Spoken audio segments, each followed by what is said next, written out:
Hello everyone and welcome along to the Sports Corner Watch Along Live. We are back once again for the Champions League Goal Show. It is match day 5 and my lord, has there been some action already in the Champions League this evening. There's still more action to come. Teams that need to try and get victories tonight to get into the next stages of the Champions League. Some teams fighting for that third place spot for the Europa League knockout stages. And some teams that are already out of the competition have got nothing to play for, but it's going to be interesting to see what goes in tonight's Champions League because there's some big games going on, some massive games, plenty of action. And we've got the boys with us tonight, of course, as always, to go through those fixtures. Kickoff is at 8 o'clock, as always. And without further ado, we'll get into those fixtures. We'll talk about them one by one. And hopefully I can sort out my BT because once again, I'm being booted off BT, which is so annoying. It's such a shit service, especially if you don't live in England. It's awful. But without further ado, as I said, let's get into the lineups for tonight's games. And without further ado, we have only got 3 of us in the building tonight, so I've got a lot of games to keep my eye on, which I'm not complaining about at all. But these are the 3 games that we're covering tonight on stream. I am going to be keeping an eye on these other 3 games as well. Not complaining at all. Looking forward to watching 4 games in tonight's stream. But as you can see, I'm covering Manchester United and PSG tonight. We might have Kieran D join us later on. He'll probably keep covering the Man United game while I watch it at the same time, but we'll find out if that happens. But as for now, you can see on the screen on the left-hand side, Manchester United's lineup tonight, 4-2-3-1. De Gea is in goal, back 4 of Alex Telles, Maguire, Lindelof and Aaron Wan-Bissaka. Midfield 2, defensive midfield 2, that is, of course, of McTominay and Fred. Attacking 3 of Martial on the left, Rashford on the right, and Bruno Fernandes in the middle. It's Martial on the left, Rashford on the right. And then Cavani is up top, very likely to be getting a ban in the Premier League after some derogatory comments that was put up on Instagram. So good opportunity for Cavani tonight to come up against his former side, Paris Saint-Germain, which you can see on the screen, they're lined up with a 4-3-3 tonight. Keylor Navas is in goal, back 4 of Kimpembe as a left-back, Diallo, Marquinhos and Florenzi at right-back.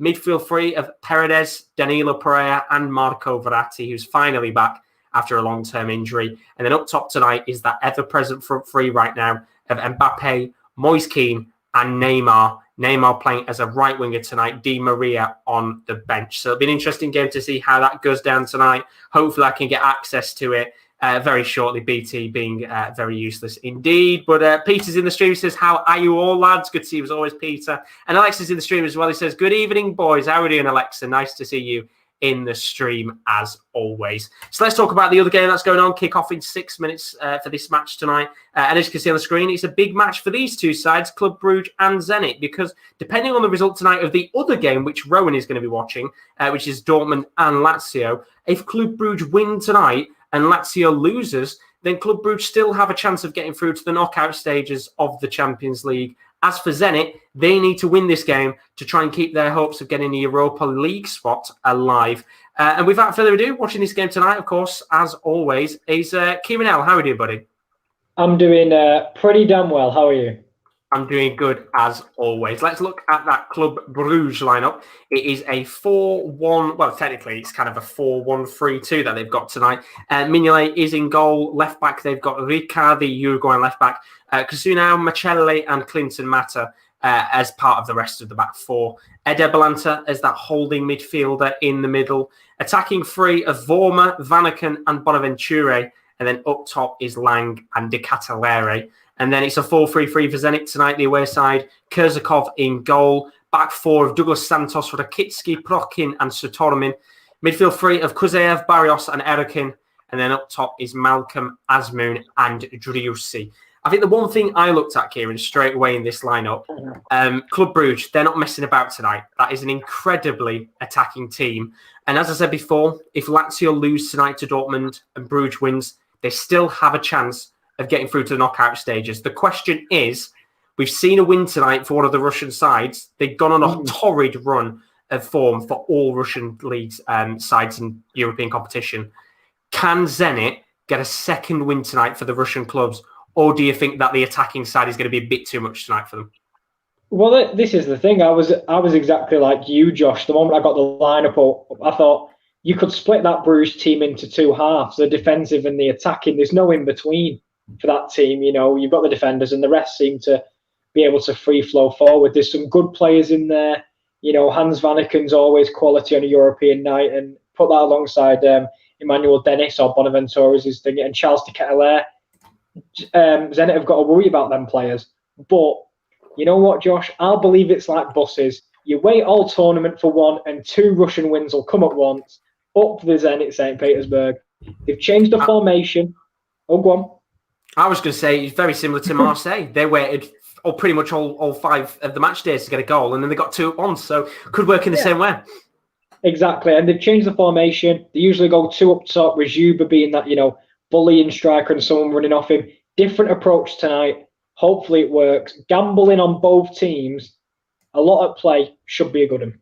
Should be a very good game indeed. Thank you, as always, Kieran. It should be a good match. Both sides have got to go for it tonight, and well, we can see from those lineups, they both definitely are indeed. So thank you very much, Kieran, as always. And then we move on to that last game. As I said, we are a bit short on numbers tonight. So Rowan is watching his ever-present Dortmund side in this competition, facing off against Lazio. How are we doing tonight, Rowan? I'm doing great, thank you, mate.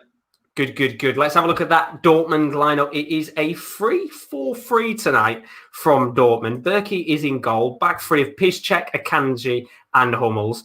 Midfield technically 4. Mori on the on the right-hand side. Guerra on the left, with Bellingham and Delaney as the 2 holding midfielders. And then up top in that 3, you can see Reina is on the right-hand side. Forgan Hazard on the left. And Royce as the striker tonight. And then Lazio, they're going with their usual 3-5-2 system. It's pretty much, I believe, the same lineup as what they had in their previous game. Pepe Reina continues in goal in the Champions League. Back 3 of Acerbi, Hoydert and Patrick. Midfield 5 of Mohamed Fares, Luis Alberto, Lucas Leiva, Sergei Milinkovic-Savic and Marasic. And then up top is Angel Correa and Ciro Immobile. Rowan, it's Joaquin, by the way, not Angel. It's a big game tonight for Lazio. They've got to go out there and get a win. Of course, pressure's on them, because if they find out Bruges are leading in this game, Bruges are only 1 point behind them. As for Dortmund, they can clarify tonight, top spot, guarantee it no matter what. The question is it going to be an easy night for Dortmund, or is this the tricky test? No, because last time they played Lazio beat them 3-1, and that was with Haaland. And now, without Haaland, I've just seen, Jan Aj, I can't even pronounce his name, Fjordfort, the Norwegian journalist, quite reliable, has said Haaland will most probably be out for the rest of the year. So obviously up until 2021. So it means he won't be there for that second leg. So Marco Reus, step up. Youssef Moukoko, try step up and write your name for Dortmund just to get him through the next step. I go Lazio win here, to be honest. The way they played against Lazio last time, Dortmund played against Lazio last time, they weren't convincing. So I think it's got Lazio. Dortmund have picked up a little bit of form since they beat in the Champions League. They beat Zenit, they beat Club Brugge. They lost to Bayern in the obviously the Classico, but then beat Hertha, beat Bruges, lost to Cologne at the weekend. That's also, I think, going to be such a huge pivotal thing for this side. They have to keep momentum going, and that loss to Cologne where they didn't expect it, I think it's Lazio's game to lose today. It definitely is indeed. It's going to be a tricky test. And of course, they actually beat Dortmund last time. So be interested to see whether they can do it again or not. It would make the group fairly interesting going into that last match day, depending on the results in these 2 fixtures tonight. But thank you very much, Rowan. As always, you'll be covering Dortmund Lazio tonight. I will talk about those 3 other games that are going on fairly quickly in a minute. We've had an absolute barnstormer of a night already in the Champions League. We've had 2 games that went on in the background. You can see on the bottom of your screen. Krasnodar got the first win for Russian sides in the competition this season, a 1-0 win against Rennes, which means that their Europa League hopes are still alive to get into the knockout stages. And then the game of the tournament so far, in my opinion, by a country mile, Red Bull Leipzig 4, Istanbul Başakşehir 3. Leipzig had to win tonight. It was a must-win game. And my Lord, what a performance it was indeed from the Germans. Incredible game, incredible action. Kaveci with a hat-trick for the Turkish side. And just drama left, right and centre in this game. But ultimately, Leipzig have won, which means we will look at the group a little bit later on and talk through what it means after that win tonight. Kyle's put in the chat, hi lads, if United win, I'll be over the moon. If they lose, I'll be worried. It's such a pressurising game. And that is the game that I'm going to be covering tonight, which is Manchester United against PSG. Kickoff is in a few moments, but let's quickly look at the other games that I'm keeping my eyes out on tonight. Juventus facing off against Kiev. Kiev need a win tonight if they want to get into the Europa League. It is a 3-4-3 tonight from Juventus. Szczesny in goal, back three of De Ligt, Bonucci and Alexandro. Midfield four. It's technically going to be five at the back, if we're being honest, because Demiral will play as a fullback, as well as Chiesa tonight. He'll be bombing up and down the pitch. Bentancur and McKennie's the two holding players, alongside Ramsey with Morata and Ronaldo up top. And it's a 4-3-3 tonight. Vladimir Makiev, star man. Shigankov is in the team. He was missing in last week's game. You can see Verbic and Rodriguez up top as well. Similar situation for Ferencváros tonight. They need to go out there and try and get a victory in this match if they want to get to the Europa League. Barcelona already through to the next round. They're resting players, which means Braithwaite, who scored 2 goals against Kiev, continues up top for Barcelona tonight. And it's a very similar situation between Sevilla and Chelsea. They're both through to the next round. It is just a case of finding out who's going to finish top. 4-3-3 tonight for Sevilla. Very similar teams to what they've had for the majority of this tournament so far. Apart from Vasquez and Nasiri and Idrissi up top, that's a slightly tweaked front three. It's very similar as well for Chelsea. It's a 4-2-3-1 tonight. A few of the irregular players in the side, you could say, Giroud being one of them, who's in that team tonight. Be interested to see what happens there. But we've had our first chance of the night, so let's take that off the screen. It is the game between Dortmund and Lazio. Rowan, who's had that first chance of the evening? Borussia Dortmund, Lazio pressed the Dortmund all the way back to Roman Berke.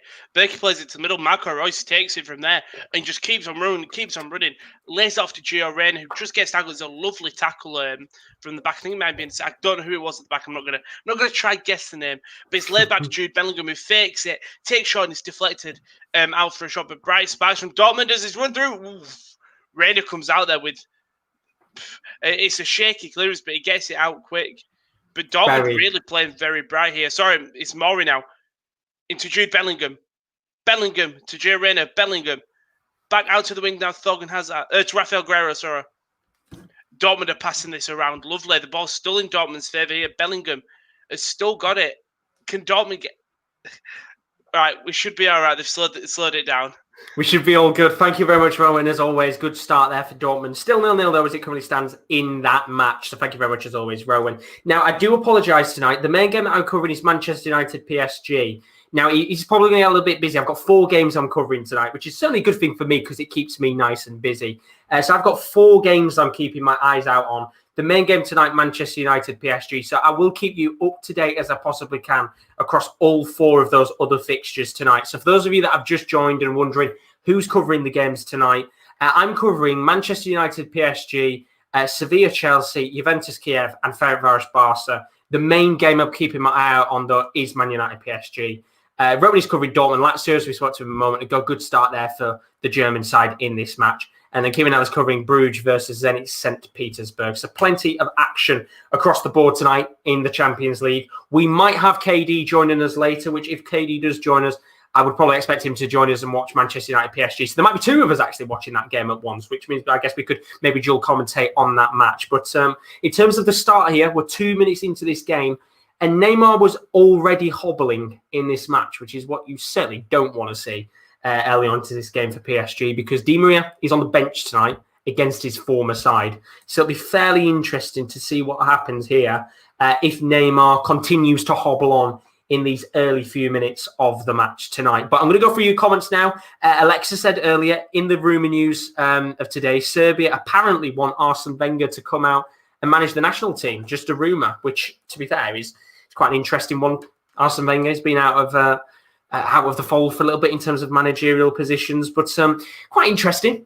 Maybe we could see him come out of management. He said, depending on the right project, he would eventually move on and try something after Arsenal. But we're looking as well and seeing in the chat, Peter's put, Juan has a long-lost brother called Clinton Max. It's going to be a long night. We'll keep them coming as always, Peter. And it's put, Carlisle striker Luis Alessandro is in a relationship with Alessandra Berg.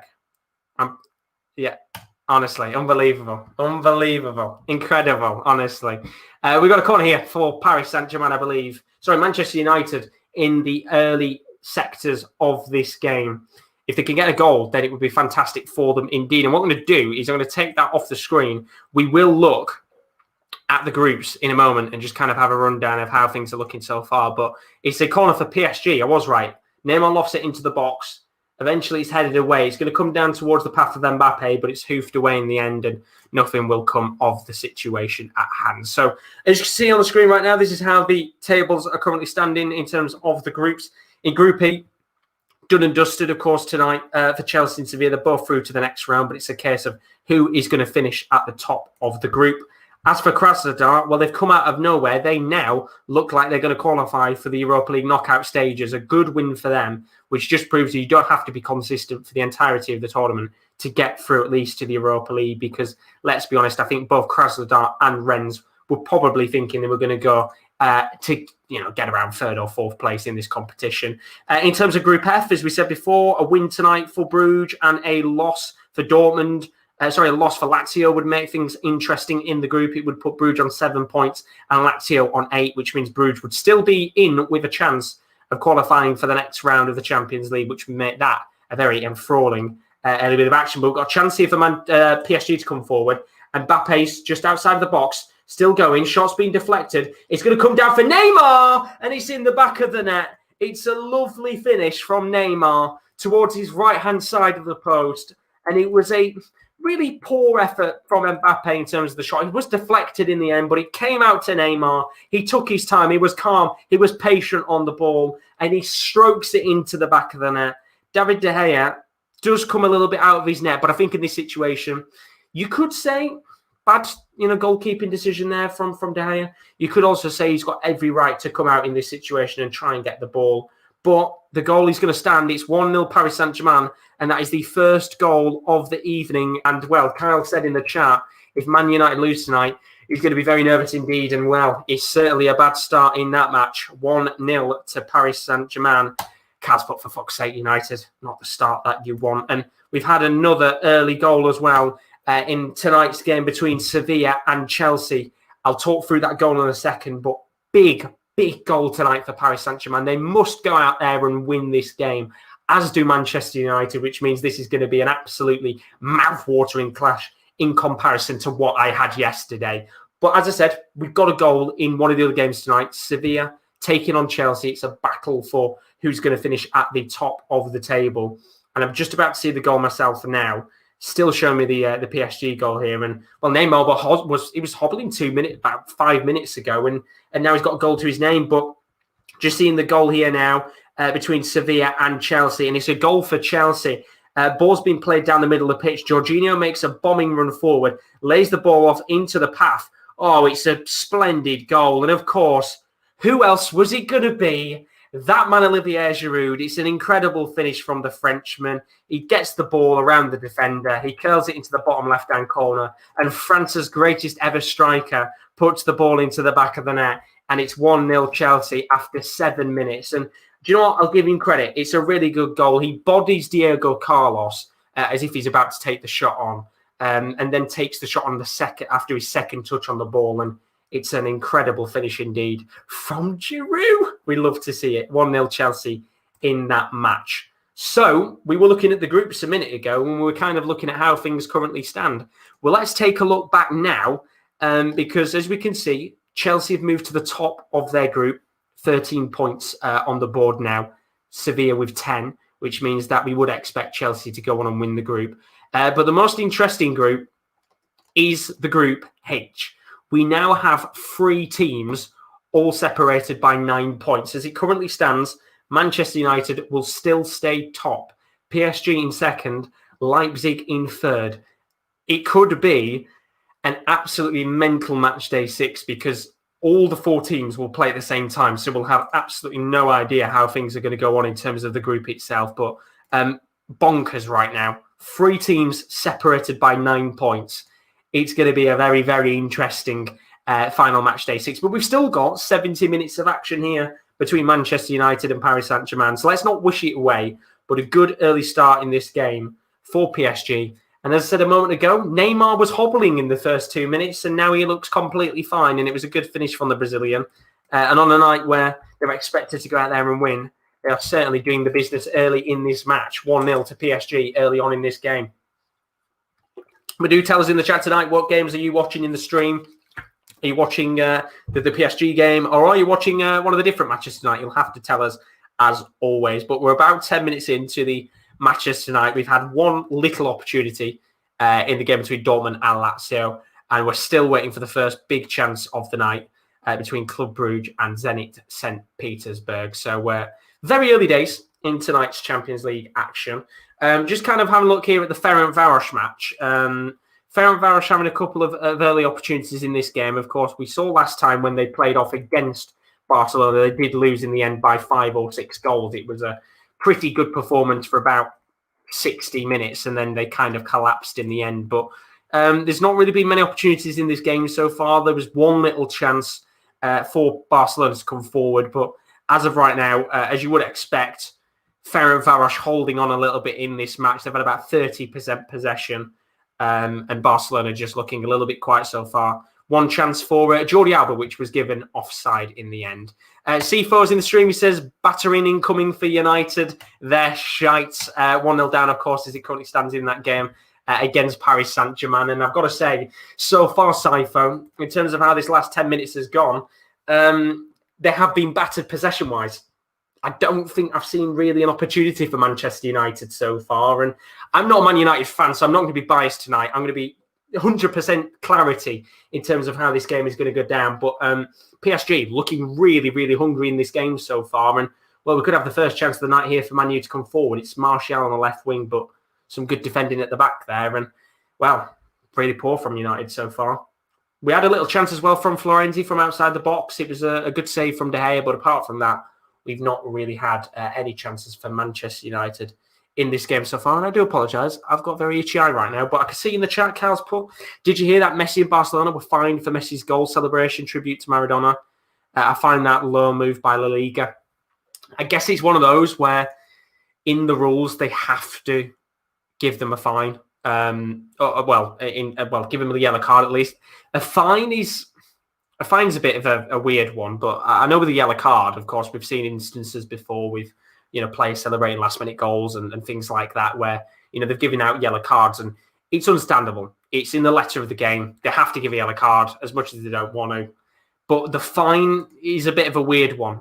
If you know why, Kyle, tell me in the chat. And obviously, it's because of the Maradona situation, but I don't know why they gave them a fine for it. A yellow card surely is good enough. But Sasha's in the stream. He says, hello, my friends. How are you doing? Sasha, as always. Thank you very much for joining us in the stream. Good to see you, as always, buddy. It's nice to see you in the stream, as always. But Paris Saint-Germain, 12 minutes on the clock here. Dominating the game so far. Not really seeing anything of Manchester United. In fact, possession-wise, they've had 74% of the ball right now in this game. It has been pure French domination from PSG. And yeah, a little bit worrying here for Manchester United in these first 15 minutes, because you look at the table now, we've got 3 teams on 9 points. You've got to go out there and win the game, but we'll have to see what happens indeed. We'll have to find out what happens there. But we've got a chance here for Manchester United to come forward, actually.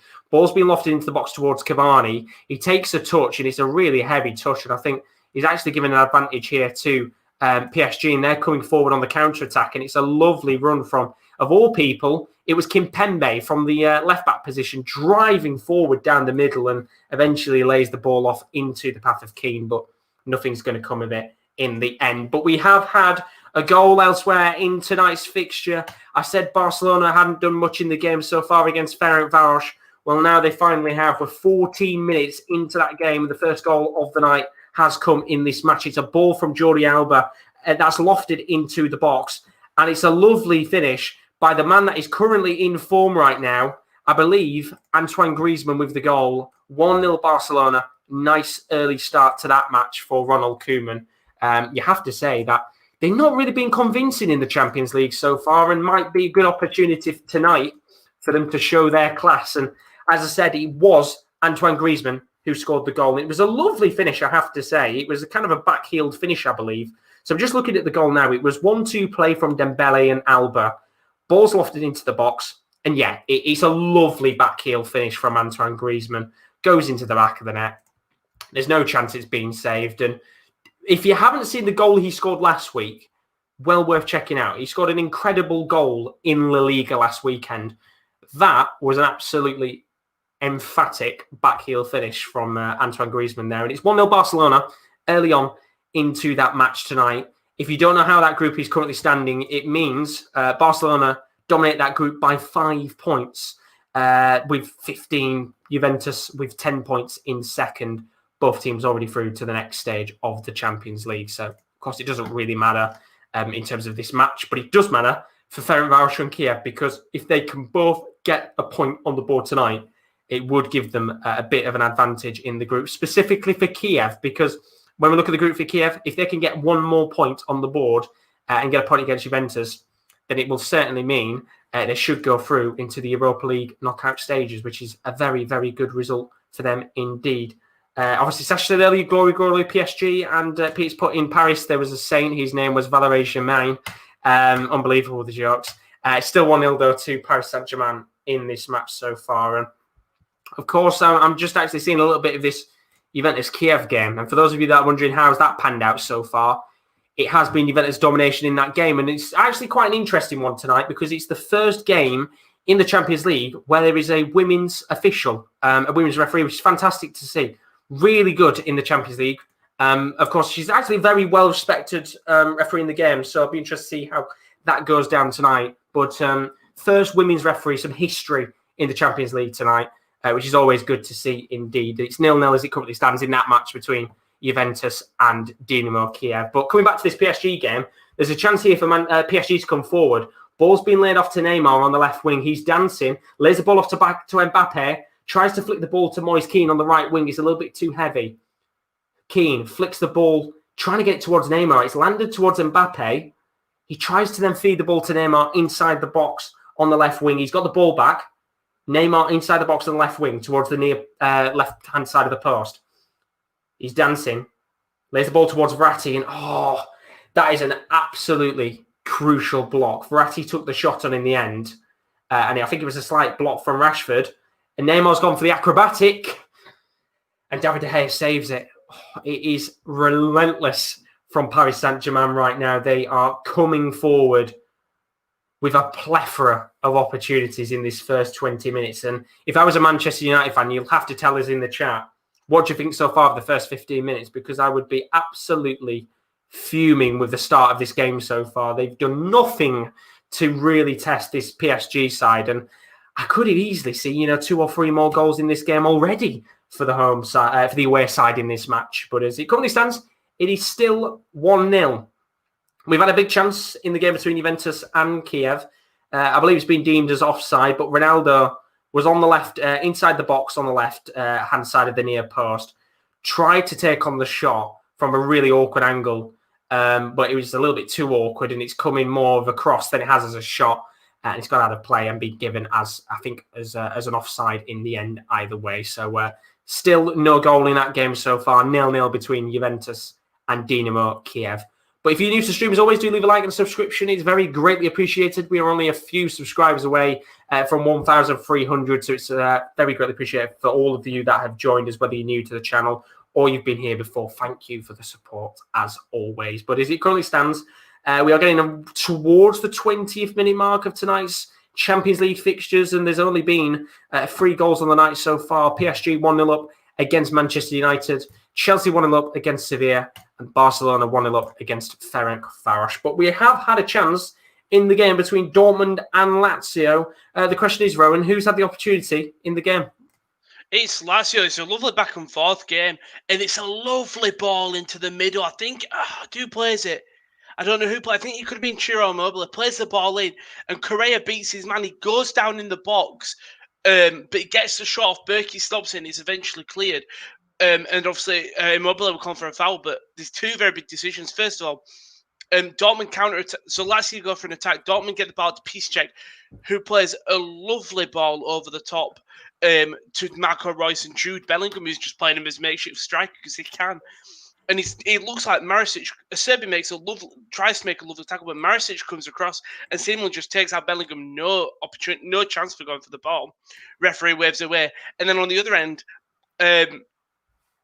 Immobile plays the ball through to Correa, and Piszczek seems like he pulls him down and nothing given there. Some poor refereeing in this game. Interesting decisions indeed. Thank you very much, Rowan. As always, greatly appreciated. We have had a goal elsewhere in one of tonight's matches, and it is a goal in the game between Ferencváros and Barcelona, and they have dominated for the first 20 minutes of this match. And they're dominating even more. It's 2-0 in this game. Ousmane Dembele on the left wing. He sprays a ball into the box and eventually the ball finds its way into the path of the greatest striker that has ever played for Barcelona, Martin Braithwaite, who puts the ball into the back of the net. That's his third goal in 2 games in the Champions League. And he's on fire right now for Barcelona in these Champions League fixtures. It's 2-0 after 20 minutes. It looks like it's going to be another long night for Ferencváros against the Spanish side. And as I said, domination tonight from the Spaniards. And more importantly, Martin Braithwaite is certainly putting an account for himself in the Champions League. And a very fun fact for you, Martin Braithwaite has scored more goals now than Luis Suarez did away from home in the Champions League over the last 5 years in his time at Barcelona. That just proves how good Martin Braithwaite really is. He's just a naturally gifted striker. But we've had another goal elsewhere in tonight's fixtures, and it is in the same group as well. Juventus taking on Dynamo Kiev in tonight's fixture, and it was Juventus who was dominating for the first 20 minutes of action tonight. And as you would expect, they have taken a 1-0 lead in the game. It was a cross put into the box on the left wing. The ball eventually landed into the path of, I believe, just looking at my screen right now, I believe it landed into the path of, I think Chiesa has got the header there. I'm going to find out in a second who it is. But either way, 2-0, 1-0 to the good now Juventus in that match. A very, very good start indeed. And let me just very quickly check here who's got the ball. So Ronaldo was in the box, but he didn't get the touch on the ball. I believe it was Chiesa who got the header. It's a lovely header. The goalkeeper does get a touch on the ball, but it's not enough of a touch. And eventually he's kind of parried it into his own net. But it's 1-0 Juventus against Dynamo Kiev and 2-0 to Barcelona against Ferencváros after 20 minutes. And we've got a potential red card in this match between Manchester United and Paris Saint-Germain. Now, tonight, it could get worse here for Manchester United. Now, from what I'm seeing, because I've just checked those 2 goals, I didn't really get to see what was going on in terms of the actual decision. I think it's Fred who is the player who's having a check here for the red card. And the ref's going to the monitor, and this is going to be a red card. He has headbutted Paredes. It is going to be a red card. I don't know what's happened here. In fact, the referee has gone to the monitor. He's given a yellow card here to someone. Well, this is interesting. The referee has given a yellow card for that. Now, I don't know, to be honest, because I think he does have a movement towards Paredes. Is it necessarily a headbutt? Probably not. It's a slight grazing of the head, you could say, from Fred towards Paredes. Now, in the letter of the law, I think we've seen a lot of decisions in the past where, they've been given as red cards either way. I'm just looking at it now, and he moves his head towards Paredes as if he's going to headbutt him. Now, in my opinion, I think that's a red card because he looks like he has the intention of headbutting him. I think that's a red. It's a really poor decision either way from the from the referee. I don't know how that's not been given as a red card, but it's ludicrous. Tell us in the chat what you think about that, because at the end of the day, I think that's an absolutely bonkers decision from the referee there. But we have had a goal. I can see him waving me down. We have had a goal in the game between Club Brugge and Zenit St. Petersburg. I don't think it's counted, however, but I'm going to come to him anyway. What's happened in your match, Kieran? Well, Sardar Azmoun had the ball in the back of the net, and it's been disallowed because someone was offside in the build-up. I think it was the right winger, Driussi. He was through on the right, he got through balls, but he's just a fraction offside. But his squared ball to Azmoun was slotted home, but offside in the build-up means no goal. And unfortunately for Zenit, back to square one. Bad square one indeed. Very unlucky right now. Thank you very much, Kieran. As always, it looked like Zenit were about to get that important goal they desperately needed, but they haven't, unfortunately. Still 0-0 in this match. I've watched this about 4 or 5 times. I have no idea how this hasn't been given as a red card. I think that is a fucking ludicrous decision from the referee. How that's not been given as a red card, and it's not monetized tonight, so I can swear, which means it's in the good books. But How is he not given that as a red? And I mean, I've just seen in the chat there, Fred's put, he hasn't put that. It's Carlos put it. Fred's playing on the pitch. Carlos put, Fred should have been sent off. Apologies for cursing, but he's fucking lucky. He is very fucking lucky because the referee there, I don't know how he's not given it. He has the clear intention of going in to headbutt Paredes, and it's not given. And I tell you what, it does honestly prove sometimes why men referee decisions are shite. And then why we should actually genuinely get some of the women's referees involved in the game. And as I said, we've got women referees involved tonight for the first time in the Juventus-Kiev game. And I'll give them credit. They're very well-respected referees in the game, have managed some of the matches in men's games before. But if you're going to the monitor in this situation, you're checking that. You know, you've watched it. And I think he's watched it once or twice and then just given him the yellow card. Any other referee would give a red in that situation. But either way, we'll talk about it in a second because Manchester United... They've got a corner here. Bruno Fernandes is going to whip this into the box. It's going to come down towards, I think, just looking at it, it was coming towards Scott McTominay. He gets his head onto it, heads it down low, but it's straight into the path of Kieran, who's able to save the ball. But we've got a penalty in the game between Ferencváros and Barcelona, and their night has got even worse. Ferencváros, it is a poor tackle from the number 5 on Martin Braithwaite. He absolutely hacks him down in the box. I don't know what he's thinking in that situation, but Barcelona have got a penalty here. They could be 3-0 up after 25 minutes. And it was an interesting one, this, because I thought Braithwaite would have took the penalty with him being the man that got it, and he took penalties last week. But either way, Ousmane Dembele is the man that's stepping up to take this penalty. And Debuge in goal has already had a fairly long night, 27 minutes in, conceding 2 goals. He now could concede a third from Dembele on the penalty spot. Let's find out what happens here. So big chance for Barcelona to kill this game off already after 28 minutes. Dembele standing on the spot. The referee blows his whistle. Just taking his time. It's a slow run up from Dembele. And he hits it into the bottom left-hand corner. And as you would expect, Barcelona are now 3-0 to the good.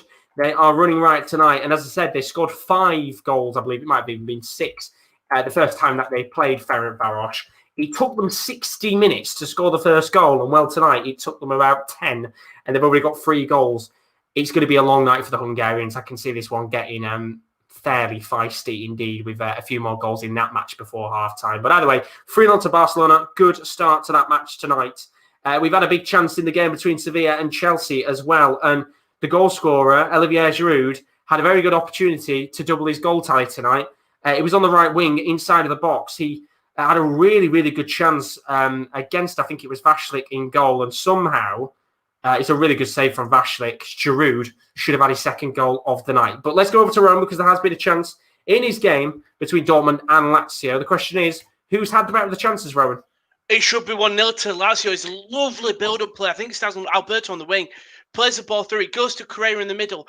Eggs the space for Ciro Immobile on the right side. Correa plays it across to him. Immobile plays a lovely ball, just squares it across the face of goal. And the Cherby, all he has to do is stick his foot out. And he just doesn't. It just goes all the way out for a goal kick. It should be 1-0. It should have been. It was lovely, but Lazio played some lovely passing football today. Dortmund have played some lovely pressing and possession football, but Lazio's passing and actual finesse has been great this game. Really good game. Very good game indeed.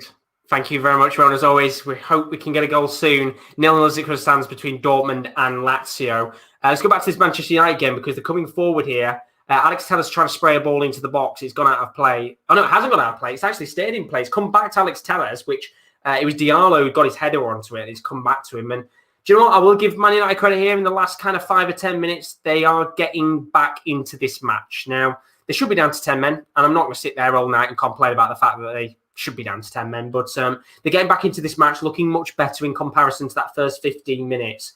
And it does feel like maybe we could see them potentially get a goal in this game. But PSG, they've got work to do themselves here because Manchester United just started to dominate possession a little bit more in this match. But it'd be interesting to see how this game goes on over the next kind of hour because both teams will certainly have opportunities tonight. Remember, it's pretty much kind of a winner-takes-all situation here. Specifically for PSG, they've got to go out there and win this match. But we've had a big chance in the game between Dortmund and Lazio. Still haven't had a goal in the game, but who's had the chance this time, Rowan? It's Dortmund this time. Thogan just has a dig. Pepe Reina makes it, powers it right into the feet of Marco Reus. Reus goes for a shot, goes underneath the legs of Reina, but just goes completely wide. And then the ball comes back out. Ball comes back in play, and it's now Gio Reyna has a shot, and he just sides it past the net. Again, it should be 1-1 here. Interesting game indeed. Flurry of opportunities, but still no goal. I'm hoping it's coming soon. Thank you very much, Rowan. As always, 0-0 as it currently stands between Dortmund and Lazio. How it's 0-0, I've got no idea. But we've had a big chance in the game between Juventus and Dynamo Kiev. Juventus have hit the bar, and I believe Cristiano Ronaldo, it's just not his night right now. He's inside the box. It's a really powerful effort towards the right-hand side of the goal. He hits the bar in a situation where he should be scoring. And eventually, I don't believe anything comes of the aftermath of the ball coming back into play towards Juventus. But a big opportunity there for the Italians to make it 2-0 against Dynamo Kiev. Both those sides, Kiev and Ferencváros, the two smaller teams of the group, not really having a good game so far. But looks like we might be having... I don't know whether we're going to get an early change here or not. But Paul Pogba is coming down from the bench looking like he's warming up. So I don't know whether that's to take Fred off because of the decision earlier. Of course, he's got a yellow card already in this match and just to kind of save his back. But Pogba looks like he'll be warming up. And I think, if anything, it'll probably be a change in the second half early on, as long as Fred doesn't decide to headbutt anybody else on the pitch with 15 minutes left of the first half. But yeah, we are around at the 30th minute mark of this match. And I've got to say, it has been an enjoyable game so far. And I'll look at the chat because Sasha made a very, very good point. If that was Neymar, he would have been given a red card, but not to Man U. Was PSG, the referee showed already a red card, but not for the Man U players. And I won't agree in that sense, but I do get what you mean. I think it's one of those where any other time that's given us a red. Any other time it's given us a red. How it isn't, I've got no idea. But we've got a chance here. For Manchester United to come forward. It's Anthony Martial just outside the box. Takes the effort on. Keylor Navas has parried it. Good run from Aaron Wan-Bissaka, who flicks the ball towards Rashford. Oh, there's a deflection. And it's in the back of the net. And just as we thought that maybe they were getting back into the game, they have got back into the game. And it's Marcus Rashford who won't be credited the goal because it was the deflection from Danilo Pereira who got the touch on the ball. It's Manchester United 1, Paris Saint-Germain 1. Game on in this all-enthralling tie. And do you know what?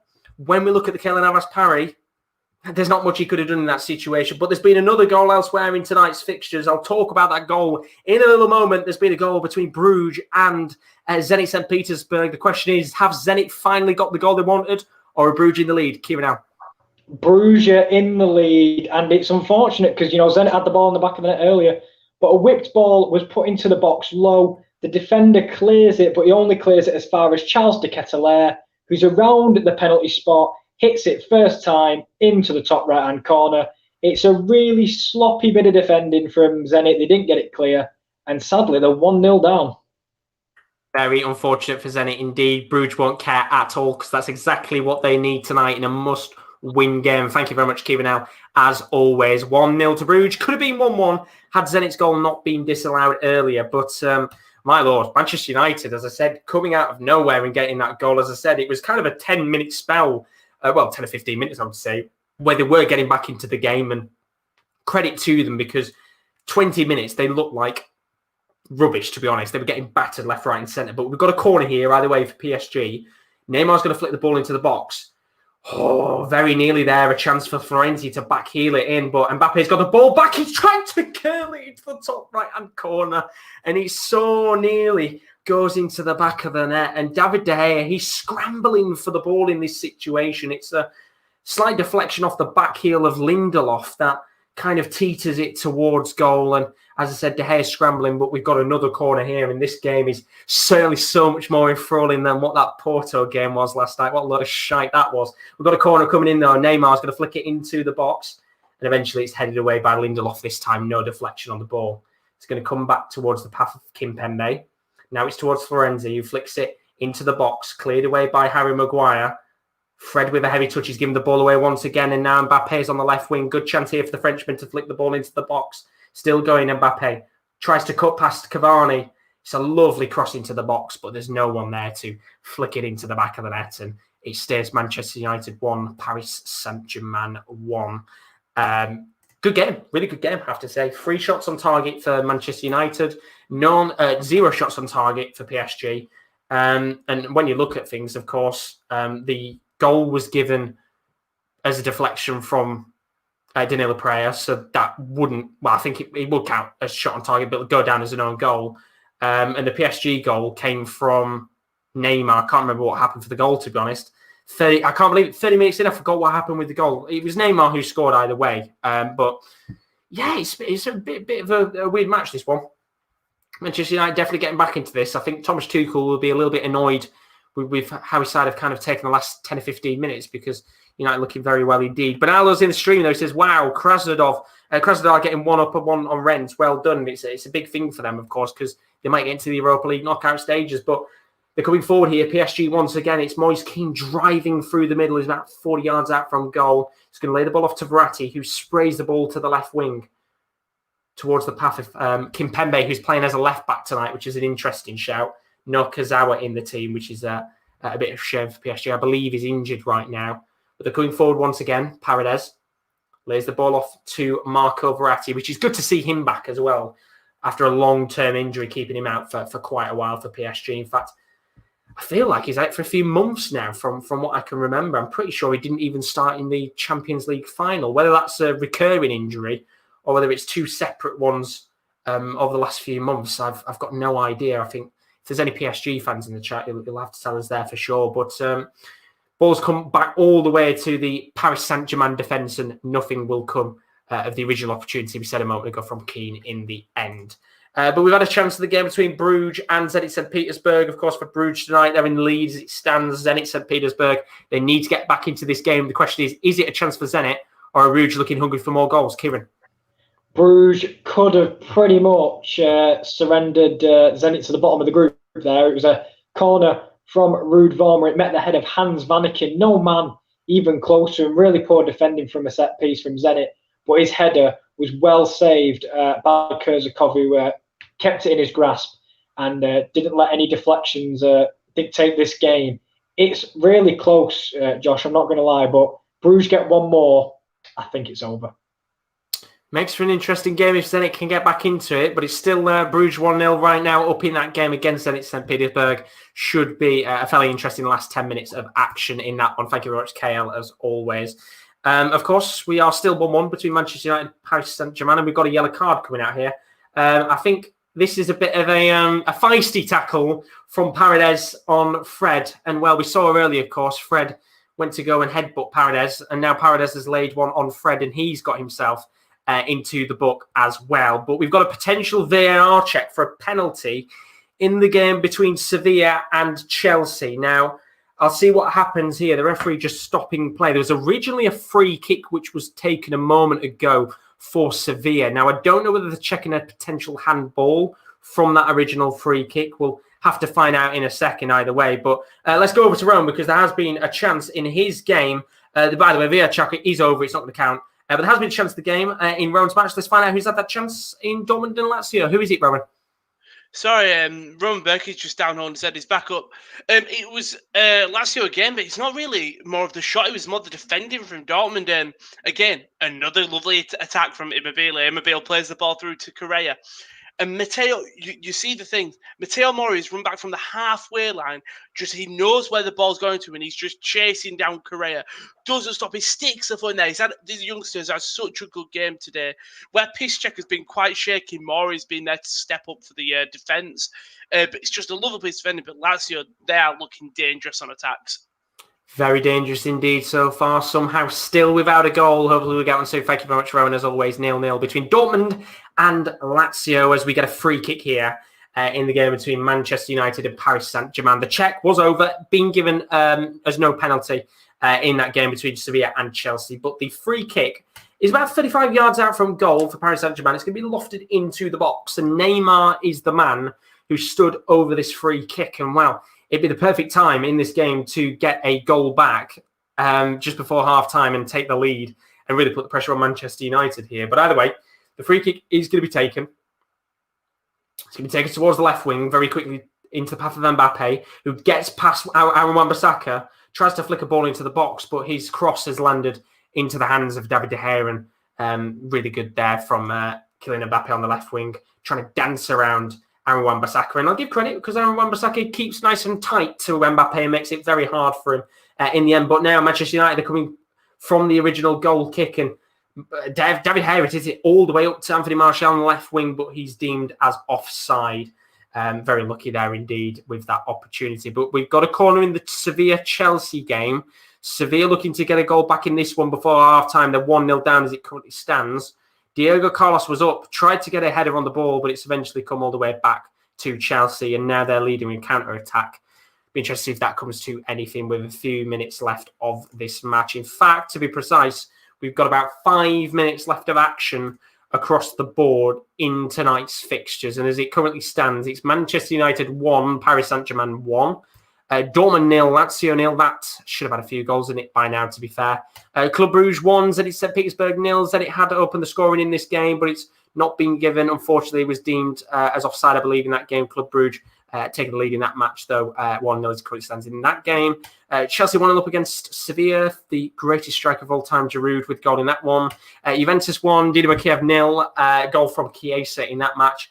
And then the other greatest striker of all time, Martin Braithwaite, has got himself onto the goal sheet as well. That does include French compatriots Griezmann and Dembele, both scoring as well in that game and making it 3-0 to Barcelona after 25 minutes. A good performance from the Spaniards tonight. So that's how everything's looking across the board with about 5 minutes left of action. Let's see what you guys have been saying in the chat, because Kyle has put in the chat, I would never dream paying on any player, but I would love Neymar to play a more physical, hard-hitting sport so we'll know what it's to be like to get tackled for real. And he does go down quite a bit, doesn't he? Let's be honest. He goes down so often. It's unreal. The man, it's unbelievable how much he goes down, to be honest. Any slight kind of tap towards his body or his legs, he just falls to the ground as if he's in severe agony. It's quite sad, to be honest. But there's a long ball that's been hit towards the path of Rashford. He's on the right wing right now. Already scored in this game. Won't count as his goal, though, unfortunately. Tries to flick the ball into the box towards Cavani. Marquinhos gets a slight touch of the ball. It will go out of play, I believe, from Manchester United throw-in. And it's been on the counter-attack tonight for Manchester United, if I'm being honest with you. Looked dangerous in the last 20 minutes or so. And they've had a few little chances here and there. Looking fairly even now, this game, in comparison to what we said in the first 15, 20 minutes, where it was just PSG. Now it is kind of 50-50 in this match. And it's been a very good watch so far, but still 1-1 as it currently stands in this game between Manchester United and PSG. But as per the chat, does rugby do exhibitions? I'll tell you what, put him in rugby, he'd probably die. He just goes down to every tackle that comes his way. And in rugby, he wouldn't last 5 seconds.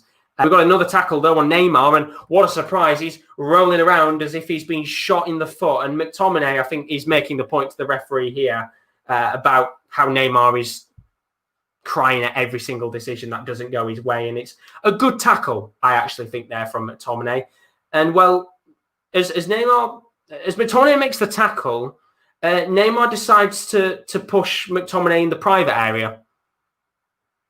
I mean, we've seen a similar incident in the Championship in the last couple of weeks. Neymar trying to do his best impression of what was going on in the Championship with Callum Patterson. But Neymar just needs to get up and play football and do what he does best. But we finally had a goal in the game between Dortmund and Lazio. And, well, this one's been coming for about 40 minutes since the game kicked off. But the question is, have Dortmund taken a home lead or a Lazio 1-0 up? Rowan?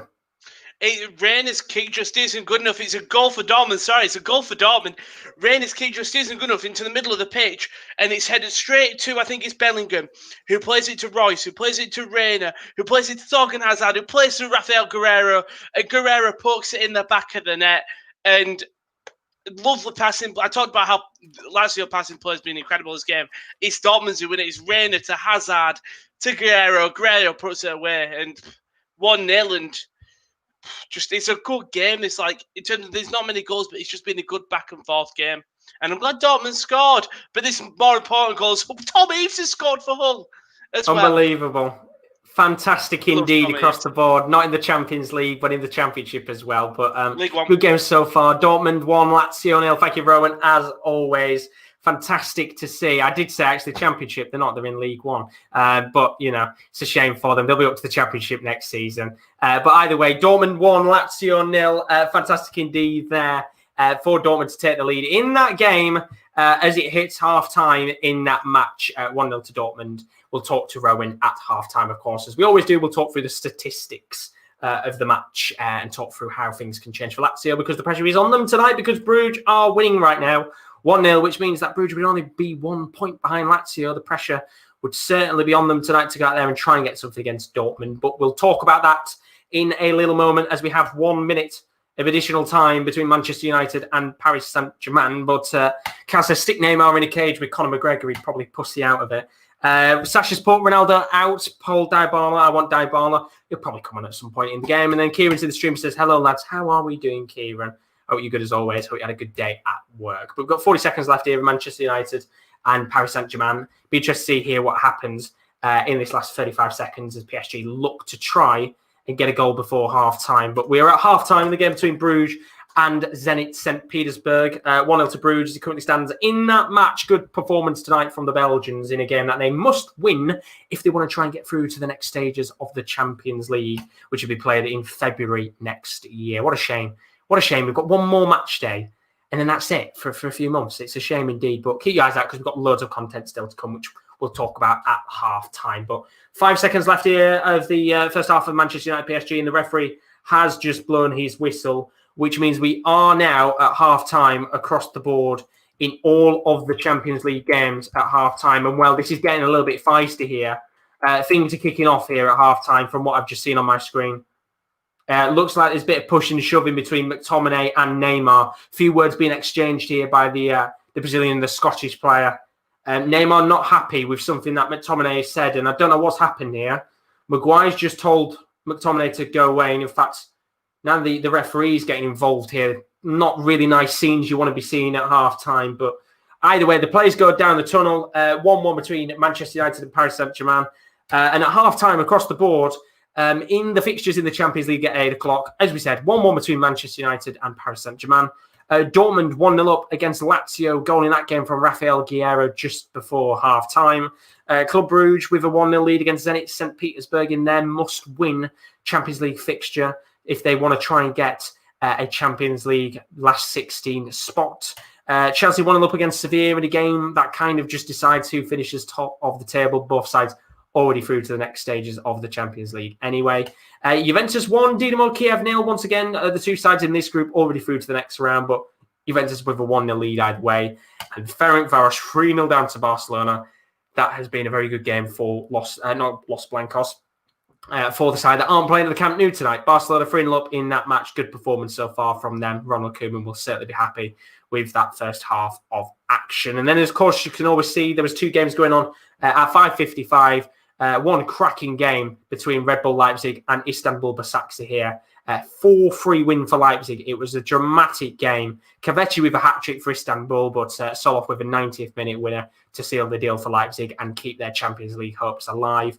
Well, Krasnodar, they got a pivotal 1-0 win against Stade Rennes, which means Krasnodar are 1 game away from the Europa League knockout stages. So that's how things are standing at half-time. Let's talk to the boys now about their fixtures at half-time, and we'll talk through how the groups are standing as well. So, of course, both boys are covering games in the same group. So let's start off with the top-of-the-table clash between Dortmund and Lazio. This game has had a plethora of opportunities, Rowan. And luckily, just before half-time, we got that lovely goal from Raphael Guerreiro. Dortmund are in the lead? Yeah, it's been a great game. Lazio have looked scary. Correa it's like he's just took on the line of coke for his played. He's just running non-stop. What were you laughing at? Nothing wrong with that. Well, there is. No, but it does look like both teams really want it. It was all Dortmund for the first 10 minutes. When I was going to come to you at halftime, I was like, you'll see the possession stats and it looks like a domination. Well, you look at them, and Dortmund have had the most possession, and Lazio haven't had that many shots. But again, it's like yesterday. The stats weren't doing it justice because Magician yesterday were playing very well, and it's the same with Lazio.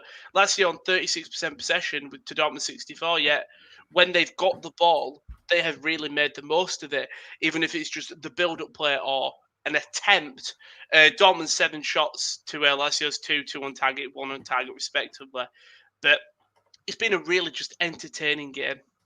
It's been a good game indeed. Of course, you've gone through the stats there. I mean, for Lazio tonight, this game means a lot more to them than it does to Dortmund because as it currently stands in the group, which I'll get up on the screen now, let me take that off. As it stands, Dortmund, they will finish top anyway if they win tonight. And to be fair, they'll probably finish top no matter what happens. But for Lazio, because they're losing right now and Bruges are winning, it means Bruges are only 1 point behind Lazio and they both play each other in the final match day.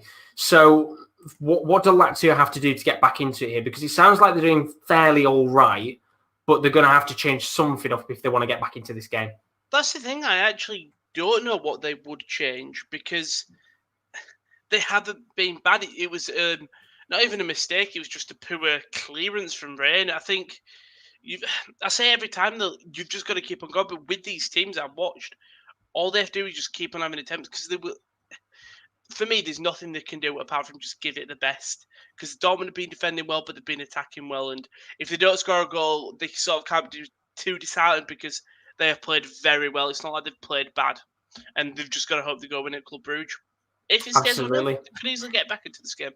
Exactly, and they've still got plenty of players on the bench. I'm looking tonight. A lot of those players that have been out because of COVID are on the bench tonight. They've got Strakosha, Luis Felipe, Andres Pereira, Parolo, Felipe Caicedo.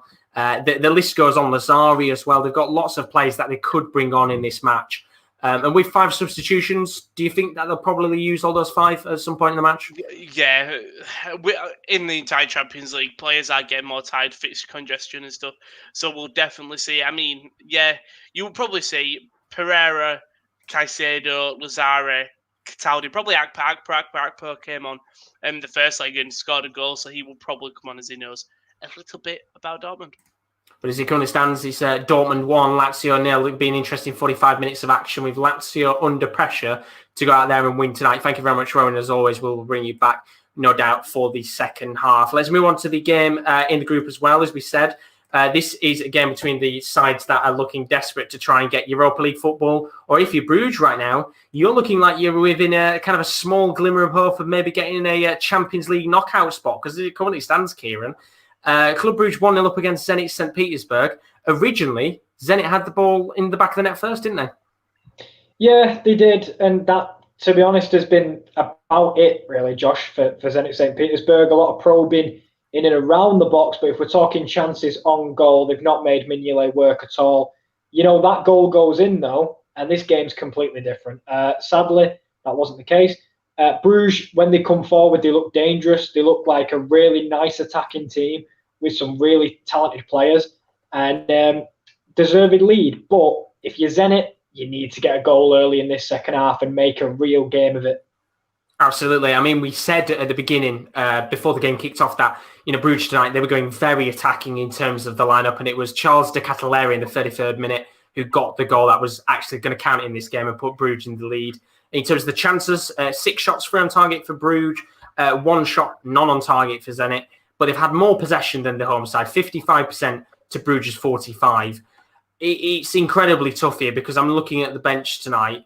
It's not the strongest bench Zenit have got. They've got Yuri Zirkov, maybe they could bring on for a bit of experience, but looking at it tonight, it is probably a case of what's on the pitch is probably going to do. And then if they bring on players at some point, it's kind of maybe just a hit and hope situation. But for Zenit, it's been a long tournament so far. Is there any hope that they can get something in this game? For me, it's limited. The hope is very slim. But for me, you need to get Malcolm on the ball. For me, he's really the most dangerous attacking player that I believe has, moments. We saw it at Bordeaux. He's such a talented player. Out on the wing, not really getting involved. Move him inside, let him drop into pockets and create from the middle. and then a change of shape. Sorry, easy for me to say. A change of shape, and see if they can create something going forward. Because you mentioned it there, a lot of possession, but they've created nothing with it. Exactly, and it'll be very frustrating right now for Zenit because as it currently stands in the group, they will be going. Well, they won't be going anywhere in the group. They've got 1 point on the board, no wins. Very frustrating indeed, and well, it looks like their campaign is going to be done and dusted tonight. But as it currently stands, Bruges 1, Zenit St. Petersburg 0. Thank you very much, Kieran, as always. Bring you back for the second half of that match, which means you now get to see my lovely face for a few minutes because we've got to talk about some of the other games that are going on tonight, the 4 games that I'm keeping my eyes out on indeed. Let's talk through the group where nothing is really going on. It's the top of the table clash between Sevilla and Chelsea. Now, when you look at the group, this one is pretty much done and dusted. The 2 sides are already confirmed to go through to the next round, but it's a fight for the top of the table, which Chelsea are currently winning right now. They're 1-0 up. It was Olivier Giroud with the goal. It was a fantastic finish from the French striker inside of the box, who it currently is incredibly underappreciated by Chelsea, and it was a lovely finish from him. Puts Chelsea 1-0 up in this game. Sevilla had a few chances of their own. There was a potential penalty shout with VAR, but it wasn't given in the end. They've had little opportunities here and there to get back into this game, but so far they are 1-0 down. In terms of the stats, Sevilla, they've had 10 shots, 2 on target. Chelsea have had 6 shots, 3 on target, with Sevilla having 59% possession to Chelsea's 41. And a staggering stat for you, by the way.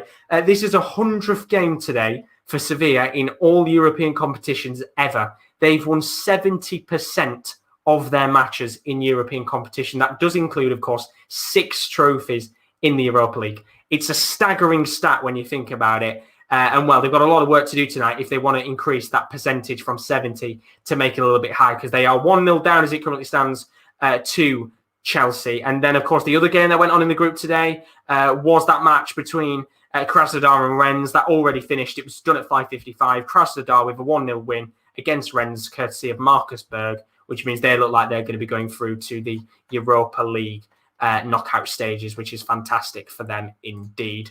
Let's move on to the other 2 games in, I believe it's Group G. Juventus taking on Dynamo Kiev tonight. Remember, you can see right now on the screen, Juventus and Barcelona already through to the next round of the Champions League anyway. They're on, right now, as it currently stands for Juventus, they are 1-0 up against Dynamo Kiev, which means they would go to 12 points. Barcelona on 15 because they're winning 3-0 as it currently stands in their match. But Juventus, as you would expect, dominating this match tonight so far. They've had 9 shots, 3 on target. Dynamo Kiev have had a few chances of their own tonight. In fact, there was one little opportunity which I didn't get to talk about, where Verbic was one-on-one with Szczesny and should have put the ball into the back of the net. And I think Shigankov had another opportunity as well in the game. Really, Kiev could have had 1 or 2 goals in this game, but ultimately they haven't. They've had 4 shots, 2 on target. Although they've got 49% possession, they're trying their very best to get back into that match. And well, as it currently stands, it's only 1-0. They've still got a fairly decent shout of getting back into that game at half-time. As for the other game between Barcelona and Ferencváros, it's a very different story. Barcelona 3-0 up in that match, which means they do go to the top of the table. In fact, they don't go. They stay at the top of the table on 15 points. Ferencváros sit bottom of the group on 1 point, which is a real shame for them indeed. But this has been an absolute battering from Barcelona for the last 45 minutes. They've had 9 shots, 4 on target. 3 of those have been goals. Griezmann, Braithwaite and Dembele all on the score sheet.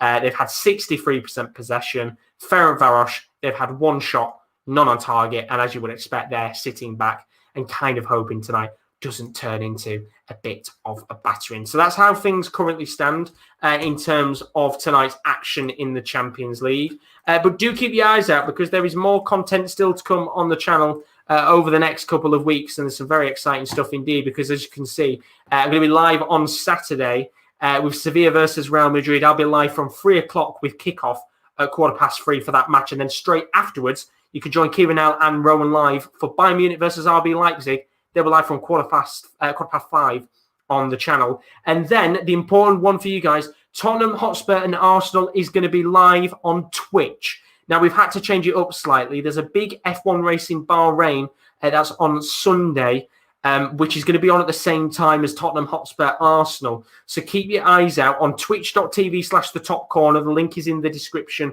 below if you haven't got access to the Twitch channel. Follow me on there. I'll be live from 4:15 with Tottenham Hotspur versus Arsenal. The game kicks off at 4:30. So be live on Twitch for that match in the sports category. So come and join us on there. Live from 4:15. I believe that will probably just be me once again. So do keep your eyes out for that. That is going to be on twitch.tv, which if you didn't see it, it is on the screen now. Click the link. It's on the bottom of the page and join us on there because that's where that is going to be. And if you want in the F1 kind of stuff going on, Rowan will be live with the F1 race, the Bahrain GP. That's on Sunday. I believe the race, if I am correct off the top of my head, is at 5:10, if I'm correct. Rowan, give me a thumbs up if it's at 5:10. I think it's a little bit later. So let me check. It is at 5:10. I am correct. So 5:10 for the race in Bahrain. Lewis Hamilton isn't involved. Of course, he's got COVID. So there's going to be someone else on that podium. The question is, who is it going to be? You'll have to find out with Rowan. So Rowan will be live on YouTube from about 5 o'clock on the 6th of December. I'll be live on Twitch TV on the top corner from 4:15. So be interesting to see what goes on there. But let's have a look at the chat, see what you guys have been saying. But I'll just put, come on, you Spurs. Of course, the Europa League's back tomorrow night. Now, I will apologise because we were going to do Europa League football, but if you don't live in the UK, they've severely fucked about with how you can access Europa League matches in the UK. They put them all on a service called BT Digital Exclusive, so we can't access all of the matches, which means in terms of our Europa League watch-alongs, we're probably going to have to wait until the knockout stages when all the games are just on actual TV because they've messed about with it so much that I can't access the games on the BT Sport app, which means all the matches we wanted to do, we can't, basically, which is incredibly frustrating indeed. So apologies about the lack of Europa League uploads, but we've got so much stuff coming as well. And if you're a darts fan, keep your eyes out because on the 15th, that's in 2 weeks' time from today, we're going to be live with the World Darts Championship, live watch-along from the 15th of December. You can watch me get pissed on a stream. Probably going to get a few people involved with that as well. Darts, loads of action, loads of fun. Keep your eyes out for it as always. That's on the 15th of December. You can watch me get absolutely slaughtered while watching, plays for a darts at a board. That's how exciting things are. But we love the darts. It's Christmas and it's lovely indeed with all the sports going on right now. But Chris is in the chat. Thank you very much, Chris. He says, Rowan's great on F1. Tune in every week. Thank you very much, Chris. I can see he's putting the thumbs up for you. Thank you very much, Chris, as always. Good to see you in the stream. I'm glad you're enjoying the F1 content because it's been dramatic over these last few weeks in F1. Cal's put Freddie's still on. When he gets sent off, I'll be coming for you early. And then Chris has put, sit down if you love the darts. I'll sit down, Chris. I'll sit down.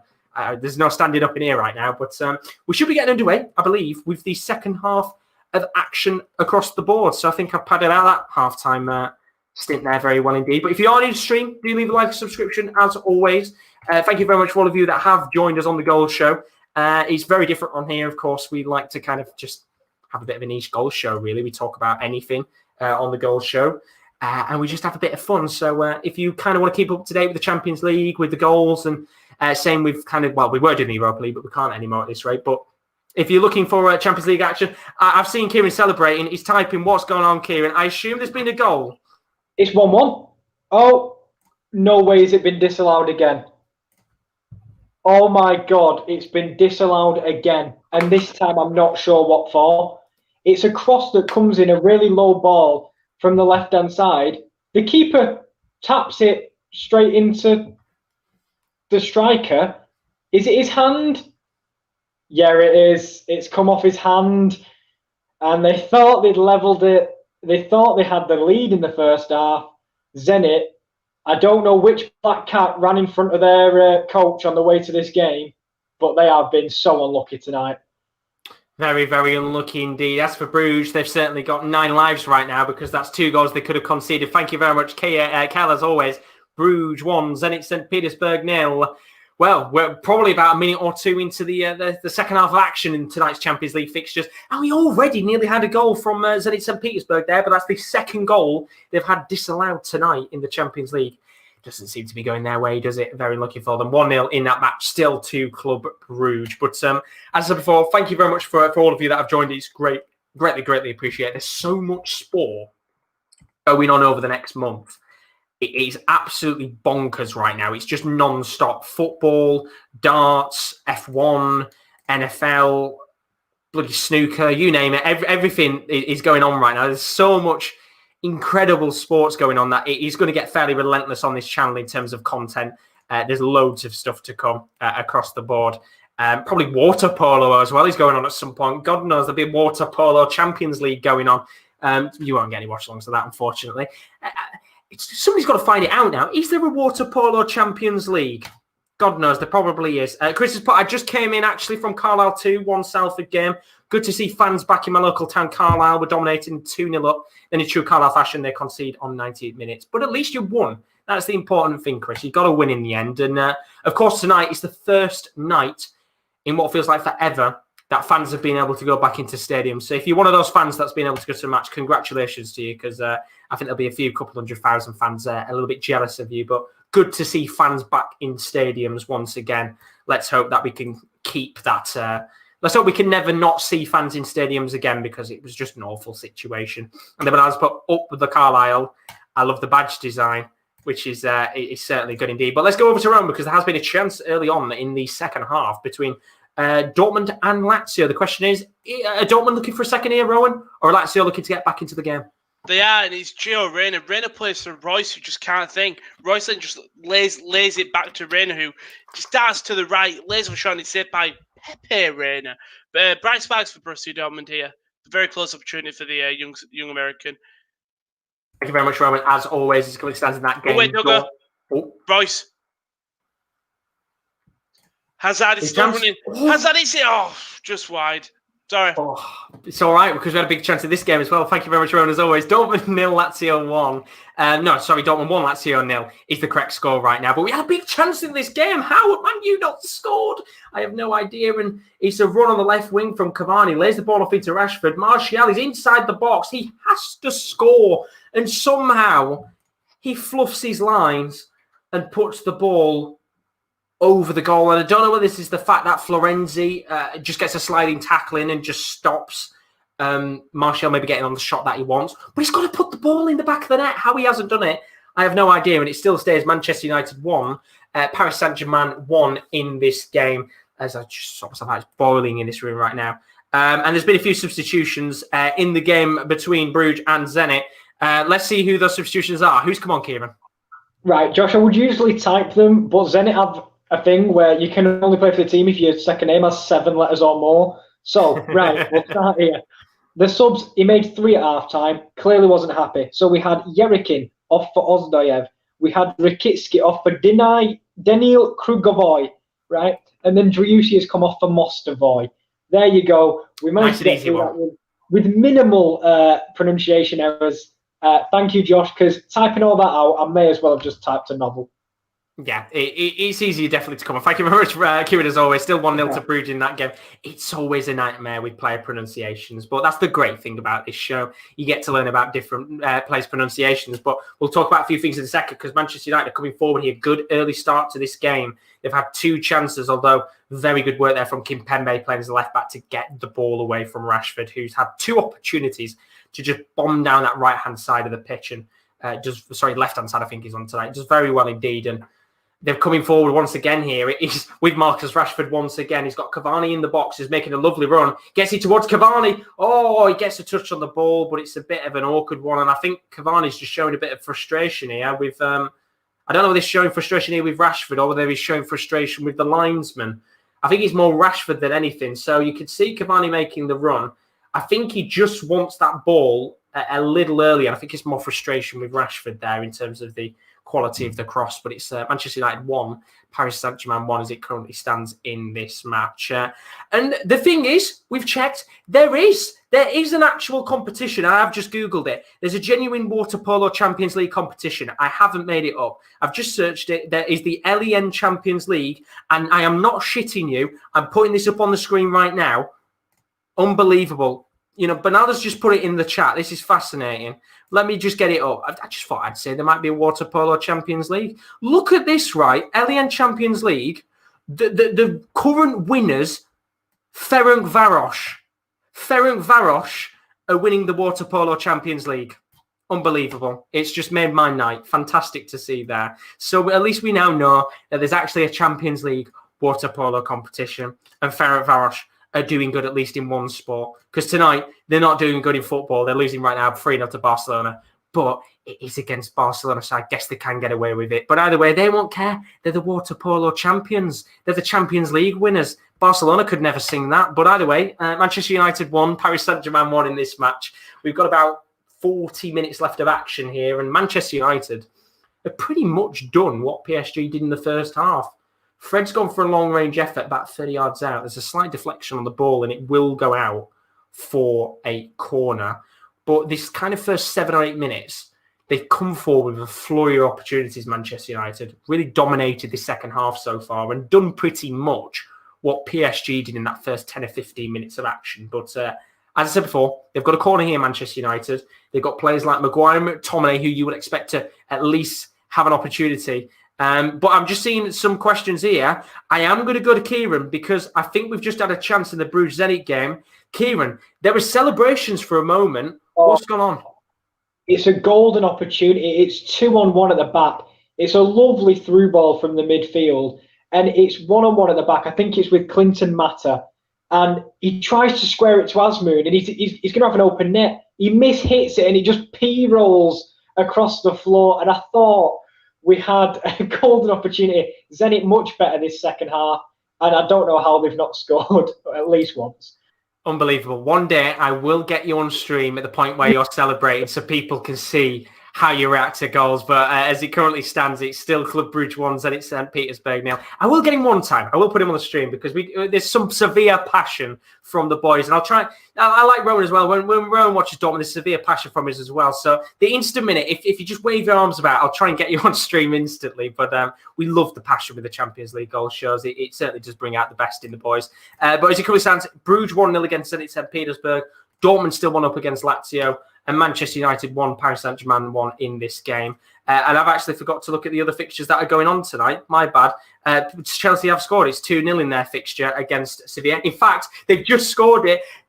Giroud's got his second, of course. The mythical French striker that he is, the legend. He should be playing every week for Chelsea. He's literally just scored now as I've gone to check back. That's the only goal that's been scored since half-time.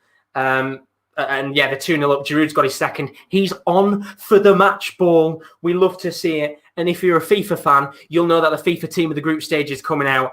If Giroud gets one more, he's got to be in it, surely. Absolute icon of the game. 2 goals for Giroud, 2 goals for Chelsea, 2-0 against Sevilla in the top of the table clash. Chris is in the chat. He says Carlisle had to win after seeing me being there. Carlisle have closed the gap on automatic promotion places, which is where I want us to be. And hey, you'll have some good results. You'll have some bad results. You've got to look at my local team, Rotherham. Sometimes we have good results and sometimes we have bad results. But ultimately, you're in the automatic promotion places. You're doing very well right now indeed. But we've got a penalty. Who's that penalty to in the game between Bruges and Zenit St. Petersburg? Kieran L. I'm pretty sure it's to Club Bruges and I'm pretty sure it's for handball. But I think it's always going to be subject to a VAR check. It's a tackle, actually. And yes, it is. It's definitely a penalty. He stood on Charles de Keteler's foot in the box, and the Belgian goes flying, and rightly so. And it's unfortunate for Zenit because they're masters of their own downfall, really. Because, as you know, Barrios gave away a penalty last game, and now they've given away another one. Very poor indeed. And, well, this is a big chance now, isn't it, for Bruges to not really end this game, but it's going to make Zenit tonight a lot more harder considering they already had 2 goals in the back of the net, which were disallowed. Yeah, it just really doesn't seem like their night tonight in terms of, sometimes in football, it just doesn't go your way. And that's exactly what it's been like tonight. Vanaken up against Kurzakov. This probably surrenders Zenit to bottom of the group. They need 3 in 30 minutes. Vanaken steps up, puts it in the bottom left corner. Zenit look like they're out, but really unfortunate for the Russian side. Very unlucky indeed. Thank you very much, Kieran. As always, we've just had a chance in the game. Oh, my Lord, Cavani lays it off Martial's. Good save from Taylor Navas. He's going to come back to Cavani on the right wing. I'll talk about that chance in a second. And the ball goes out of play, I think. And my Lord, Cavani just had an opportunity and a half in this match. Really, really good chance. It was Martial who laid a ball into Cavani, who was onside. I don't know what PSG are doing at the back. They're napping. He sees Keylor Navas off his line. He chips him. He hits the bar. It comes back down towards the path of, I think it was Bruno Fernandes. He lays the ball off into Martial, and then somehow Martial doesn't put it into the back of the net. It stays Manchester United 1, PSG 1. We've had a goal in the game between Juventus and Dynamo Kiev as well, and it's 2-0 to Juventus. Who else was going to get on the score sheet but Cristiano Ronaldo? And it's Chiesa on the right wing. He flicks a ball into the box. The goalkeeper parries the ball, but he goes straight into the path of Cristiano Ronaldo. In fact, he parries the ball, but it comes off Morata's knee into the path of Cristiano Ronaldo, who slots it home. It'll be the easiest finish the Portuguese forward has ever had in his career. Although this is going to be checked by VAR. And the referee here, I think, has given it as a goal. It is 2-0 to Juventus in that match against Dynamo Kiev. Certainly good for Juventus tonight. And my Lord, what a chance that was for Manchester United. They should have scored it. How have they not put it into the back of the net? I have absolutely no idea at all. Cal's put in the chat, will you guys be doing or keeping an eye on the World Cup qualifications draw on Monday? Probably more keeping an eye on it than kind of doing it live. But be interested to see who England kind of get put with. But give me 2 seconds because I'm roasting right now and I feel like my heating's on and I don't know why. I'm just going to switch it off for a second here. Just put Rowan in the stream for a second. Thank you very much, Rowan. Hiya. Well, it seems like there's been an entertaining game. You've got Zenit Bruges. Sexy Sardar nearly scored. And when it's Sexy Sardar, anything can happen. The worst thing is if Club Bruges do score, there you go. He's not going to be that long. There we go. And it's PJ Top. Oh, honestly, unbelievable. It wasn't even on. I'm just incredibly roasting right now. It's very warm in here.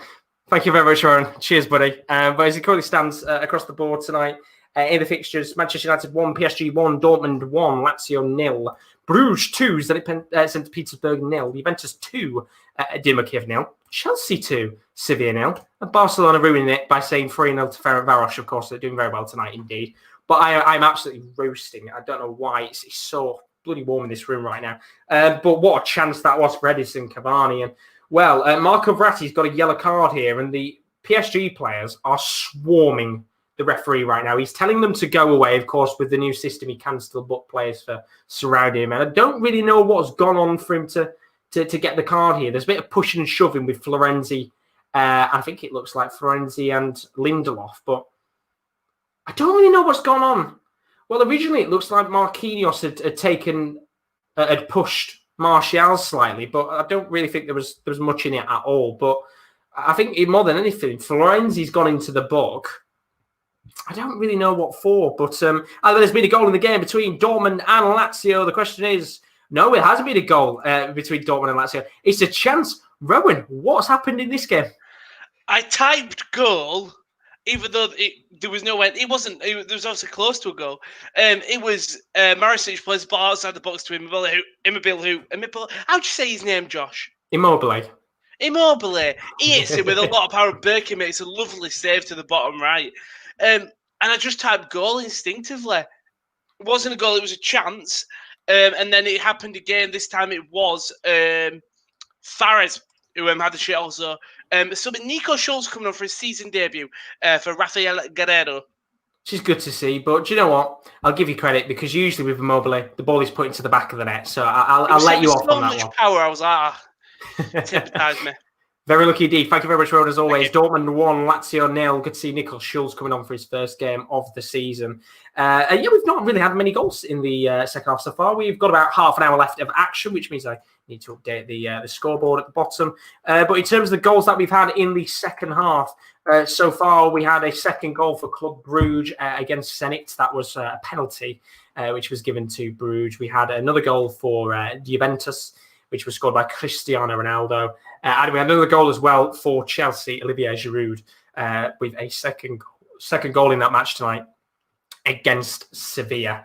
And back to this Man U PSG game, because PSG are bombing forward here. Neymar trying to flick a ball to Mbappe, who is occupying a position on the right wing right now. And I have to say, it really is all Manchester United right now. They've done incredibly well in this second half, and I'll give them credit because PSG have not really had many opportunities at all to get forward and have any big chances in the game. And it's actually Man U coming forward again here. It's Cavani on the left wing, just looking for somebody to pass it off to so he can get into the box. He eventually lays the ball to Bruno Fernandes, who has been pretty quiet tonight, which is a rare thing to say about Bruno. But that's not necessarily a bad thing, because we know he can just pop up at any point and get a goal, or at least an assist in this game. But it's a bit of slow build-up right now for Manchester United, because a point for them realistically isn't a bad thing. I mean, they still want to go out there and get a win tonight, Man United, but a point against PSG isn't a bad result. But I feel like there'll be a few Manchester United fans a little bit nervous tonight with how things are. It's still very evenly poised. And looking so far, as I said, in terms of the second half, Man United have had 4 attempts. PSG haven't had a single attempt so far in this second half. They've been very, very quiet indeed, although this could be a chance for the first attempt of the first half. Ball's been sprayed from Neymar into Mbappe on the right wing. Tries to use some of his trickery and skills to get past the left-back Alex Telles. He crosses the ball into the box, but eventually Lindelof is able to clear his line and it goes out of play for a corner. Big chance here maybe for PSG to have that first shot on target in the second half. Can Manchester United hold on in this game and take a point, or will they go and get the winner? We'll have to find out with about 25 minutes left. So the corner's been whipped in here for PSG. It's going to come out all the way into the path of, I think, Verratti. Going to lay the ball off into Kylian Mbappe, who tries to dance his way around. Some lovely football here from PSG, just taking their time. Ball's flicked in, coming down. It's a big chance, and have they not scored it? It's a big opportunity. And Marquinhos should have the ball in the back of the net. And it was Neymar who flicked the ball to the left wing, guides it towards the path of Florenzi. He lays the ball to Marquinhos, who's in an open position. Nobody is closing the Brazilian down. And all he's got to do is put that header low into the ground, and at least it's a shot on target, if not a goal. And it's a big opportunity that's wasted, and a big chance there for Paris Saint-Germain. We're going to go to Rome, though, because there is a potential call for a penalty in the game between Dortmund and Lazio. The question is, who's the penalty and what for? Well, it's Nico Schultz. I'm just looking here. So Nico Schultz goes to make a tackle on Milinkovic-Savic. It is only just inside the box, but Milinkovic-Savic looks like he is already going down. He sort of waves it off at first. Dortmund look to try start a counter-attack. Milinkovic-Savic stays down. It's a penalty. Milinkovic-Savic stays down. The ref then blows away and calls for a penalty. That is a strange... Thing is, it is a penalty. Milinkovic-Savic has gone down the box under a challenge from Schultz, but Milinkovic-Savic already looks like he's going down. But Immobile, can he step up and put it in the back of the net? Roman Berkison, live referee's just telling him to stay where he is. Not blowing the whistle. Just a very strange decision here. Lazio have been dominating. Immobile, puts it in the bottom left against his old club. It's a great penalty, but Dortmund won't be happy with that. Contentious. Milinkovic-Savic looks like he's going down, but Schultz shouldn't have stuck his foot in. 1-1 here at Dortmund. 25 minutes of action left there. Thank you very much, Rowan. As always, Dortmund 1, Lazio 1. That makes the group interesting. If Lazio maybe could get another goal in this game. We've had a goal elsewhere. We'll talk about Dortmund Lazio in a second, because Juventus have taken a 3-0 lead in the match against Dinamo Kiev, and they are running riot now against Lucescu's side. And this time the goal was for Alvaro Morata. He's been on fire in the Champions League this season for them. It's a great finish from the Spaniard. He's inside the box. He dances his way around the Dinamo Kiev defence and puts the ball into the back of the net. It's a lovely, lovely finish indeed. And it's 3-0 Juventus against Dinamo Kiev. Now, Rowan's just put in the chat for the Dortmund-Lazio one. That is not a penalty. He's already falling before he goes into Schultz. Bring Rowan in here. Talk us through it, Rowan. Well, it is obviously a pen and the goal stands. They just showed another up-close replay of it. Milinkovic-Savic is already... He practically falls into Schultz's leg. It is a tough call for the referee, because you see Milinkovic-Savic go down and you see Schultz sticking his foot out. But in my opinion, okay, they might be a little bit biased, but what I think is Milinkovic-Savic, he's tried to tap it past Schultz, and he's already fallen. Schultz has come across. Milinkovic-Savic just goes into Schultz's thigh. Savic goes down. The referee doesn't even call it anyway, and then he goes back for it. I don't know. It's one of them decisions. But Dortmund are coming here. We want to get a goal back. Reina. Schultz takes a touch. It should be 2-1. It should have got redemption there. Nico Schultz, just simple, just kept on passing it across the face of the goal. Schultz then just took a bit of a heavy touch. Still's got a bit of time to take the shots off, and it hits it wide. It should be 2-1 for Borussia Dortmund. Drama. Raphael Guerrero would drama. put that away. Lucien Favre has gone more defensive with Schultz, but Raphael Guerrero would put it away. It would have indeed. Thank you very much, Rowan. Still plenty of time for drama in that match. We've still got half an hour nearly of action left. Well, 20 minutes to be precise. 3 subs. Akpro, Lazare, I think, and Pereira. Thank you very much, Rowan. Good to see Lazio going for it now. It's going to be for a grandstand 20-minute finish between Dortmund and Lazio. Big chance there for the Germans to get back into this game and take the lead. We've had a substitution in the game between Bruges and Zenit. Zenit make a substitution, Kazayev coming off and Muzawev coming on. So that's their 4th substitution of the night. And we've just had a big opportunity in this game between Manchester United and Paris Saint-Germain. We've had a few changes actually in this game. I believe Bakker and Ander Herrera came onto the pitch. Keane came off and Paredes as well. But we've got a corner here for Paris Saint-Germain. David De Gea making a good save a moment ago. Didn't really get to see who it was because, of course, we had a few other opportunities going on. But Neymar is going to take the corner. This is a big chance here for PSG. Neymar lost the ball into the box. It's come all the way out to the outside the box. Original shot's taken up by Ander Herrera. It's a scuffed opportunity, but it's a scuffed goal and they won't care because Marquinhos has put the ball into the back of the net and it's 2-1. And it was literally 5 minutes ago where I said he should have put the ball into the back of the net from an opportunity where he was in a position where he should have just headed the ball down and go into the back of the net. But it's a scuffed opportunity. The ball came out to Ander Herrera, who takes on an awful effort from outside the box. He's going out of play. It comes towards the path of Kimpembe, who gets a touch on the ball. He's onside in this situation. Doesn't even realise he's got a touch on the ball here. It comes to Marquinhos. It's a great assist, what he doesn't expect. It's a lovely finish. And it's 2 defenders linking up. PSG 2, Manchester United 1. Game on with 20 minutes. Manchester United have got a lot of work to do here because as it stands, they are under severe pressure to get something in this match. In fact, for those of you that want to look and kind of see what's going on in the group, give me 2 seconds here, because as it stands now in the group, with that goal, it means Manchester United will stay on 9 points.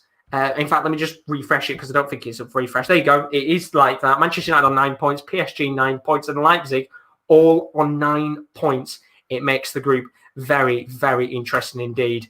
With about 20 minutes left of this match. But they won't care. PSG, it was a scuffed opportunity. 2-1 Paris Saint-Germain, 20 minutes left. And they have been, for a large spell of the second half, although it looks like it's the drama here, we've got a red card. What is going on? Second yellow has come out and Manchester United's night has gone from bad to worse. And, well, karma's a bitch is all I'm going to say because Fred is off.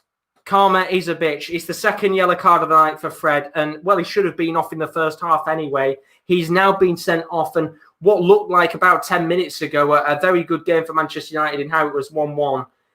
Things have gone from bad to worse. And do you know what? Looking at this, I've said karma. He does get a touch on the ball first. It's a tackle on former Manchester United man Ander Herrera. He does get a touch on the ball first, but he does clip Ander Herrera's boot. And he is given a second yellow card here. So Freddie's standing on the touchline. I think he's expecting this to be checked. But Ole's fuming right now. He doesn't know. I think in this situation, as I said, karma does bite people. But I actually think he gets a touch on the ball first. And I think it's a bit of an unjust yellow card. But he should have been sent off anyway for the potential headbutt earlier. But things are going from bad to worse here. It can't be checked with it being a yellow card. So Freddie's off the pitch. Manchester United down to 10 men. And what was looking 10 minutes ago as quite a decent performance is now turning into a shambolic potential last 20 minutes of action as Man U. They have to push with 10 men. Incredible scenes. And yet he's walking down the tunnel now, Fred. He is very disappointed. And I've got to say that is a harsh decision from the referee for that tackle. But Carl's put United all over the place. Where's the marking? And it's a harsh decision in the end. But Manchester United, they're down to 10 men. And it makes this game incredibly interesting with this last 20 minutes. And We're going to go to Kieran because there has been a goal in his game. We'll talk about the Man U red card decision in a moment because Club Brugge are 2-0 up against Zenit St. Petersburg with 20 minutes left of action. The question is, are Brugge now 3-0 up or is Zenit back in the game? Kieran. This game's over. It's 3-0 and it's another simple goal for Club Brugge. They've been much the better side on the night. It's some football down at the right-hand side and then it's played into the box. Lang takes one touch up to himself on the volley, quite close to the goal, but into the opposite corner. It's a decent little finish, but this game's been over since 2-0, to be honest with you, Josh. But that definitely secures it now, and what a final day we'll have in this group. It'll be a very good final day indeed, depending on what happens at Dortmund and Lazio. Thank you very much, KL, as always. It's been a fantastic Champions League group stage, you have to admit. We've got 3 or 4 groups that are still, giving us 10 to hooks. When we're going into the last match day, there's so much going on across the board in terms of the games and the groups. With this Dortmund-Lazio group, it looks like we could be going in with 3 teams potentially going through to the next round. With the PSG group, it looks like 3 teams could go through to the next round. The Gladbach group's got 4 teams that could go through. It's bonkers right now in terms of those Champions League groups. But we have had a goal in the game between Sevilla and Chelsea. And I believe it is a Chelsea goal. I'm just trying to see what's happened here. Ball on the right wing, being laid off. And oh my Lord, has he done it? Of course he has. Olivier Giroud gets a Champions League hat-trick. Have that, Lampard. He should be playing him more often. It's 3-0 to Chelsea. Giroud gets the match ball, and it's just a classic Giroud goal. The ball's lofted in on the right wing. He heads it into the back of the net on the right-hand side of the near post, and he makes it 3-0. And France's greatest ever striker that there's ever been takes the match ball home. And if he doesn't get more game time at Chelsea, I have no idea why. It was a lovely header. And Giroud has a hat-trick. And if you know on this channel, if you're a regular, you know that I love Giroud. And it's good to see him get a hat-trick there. So 3-0 Chelsea. Good win tonight for them against Sevilla. Kaz put, fuck off Fred, fuck off Ole. I'm fed up. Should have taken him off. Ole, sorry, but get the fuck out of my club. You ain't no Man U manager. And he's only just made his first sub now as well. Which is why I don't get Kyle, because I thought he was going to be bringing on Pogba at half-time because he looked like he was going to be warming up, but he didn't. And I think it was a stupid decision to risk Fred continuing on in the match anyway, but a weird decision indeed. We've had a substitution, in fact, 2 subs in the game between Dortmund and Lazio. These are Dortmund changes. Julian Brandt and Jadon Sancho have come on for Hazard and Royce. So Dortmund going for it in this match, as you would expect, because tonight they can, of course, get that top spot if they win. If Lazio wins, however, it's going to make the final match day very interesting indeed for Lazio and Club Brugge. Dortmund pretty much through to the next round anyway, unless I think they're through, I'm pretty sure. But Manchester United down to 10 men in this match. They've just made their first substitution. And I think right now, Ole is just talking to the 4th official about the red card, the second yellow, that was given on Fred. And I think he looks very displeased, but you should have probably took him off when he got the original yellow card anyway. That should have been a red. And I'm surprised he stayed on for the second half anyway. And there's a few reckless fouls going in now. Neymar going down. I think we'll see a few more yellow cards coming out here before the end of this match. But Krista said, you said karma is a bitch to deal with it. It's a fair point. It's a fair point.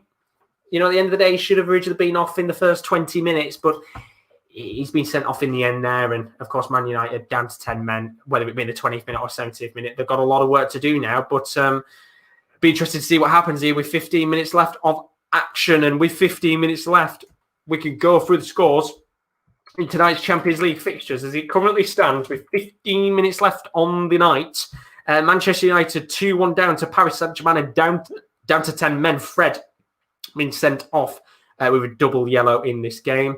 Dortmund 1, Lazio 1, Club Brugge 3-0 up against Zenit St. Petersburg.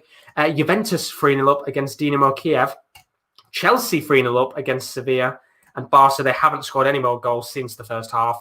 3-0 against Ferencváros. But let's go to Rowan, because there's been a big chance of the game between Dortmund and Lazio. The question is, was it a chance for Dortmund to take the lead? Or were Lazio looking like they were going to come back from behind?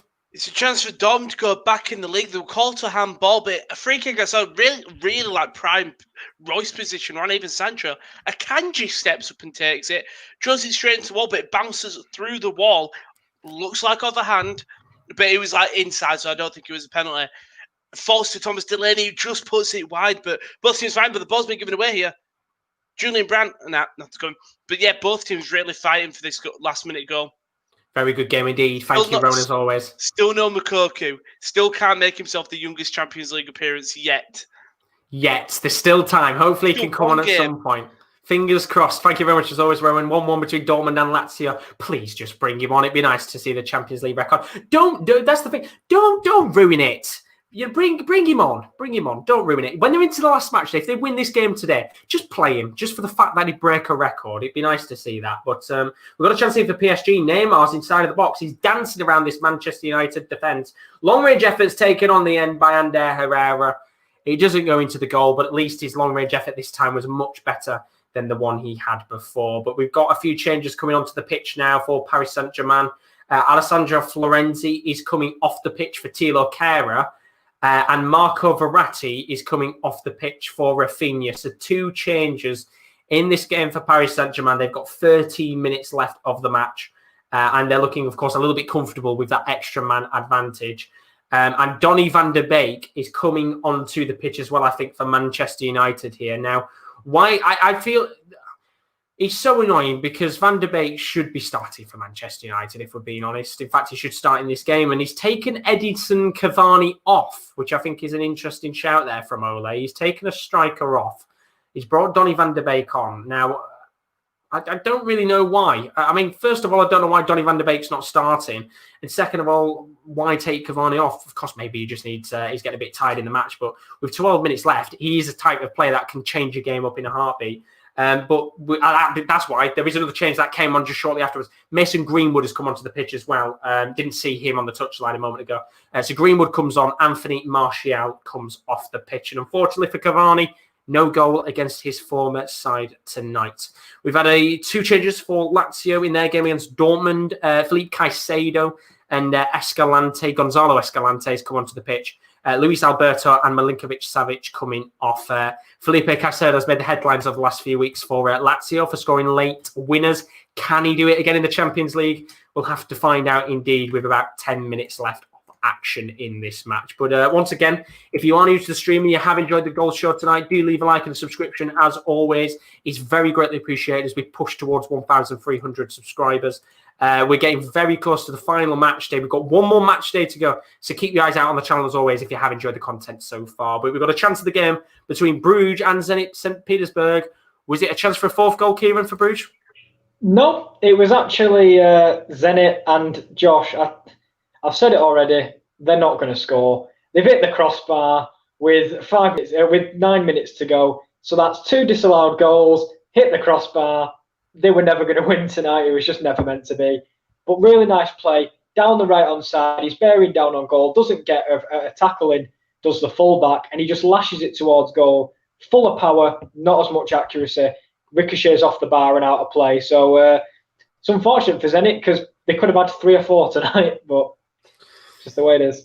Very unfortunate indeed. Thank you very much, Kieran. 3-0 to Bruges as it currently stands against Zenit St. Petersburg. And my lord, we nearly had the goal of the night from Paul Pogba. Well, he's been a little bit quiet for Manchester United over the last few weeks and months, but that would have certainly made up for it with a cracking strike. It was a free kick that was the halfway line for Manchester United. The ball was hit up long. I think it came into the path of Greenwood, who I think it was, he headed it down. It came towards Pogba. He hit the ball on the volley from about 30 yards out, just a little bit too high and a little bit too central.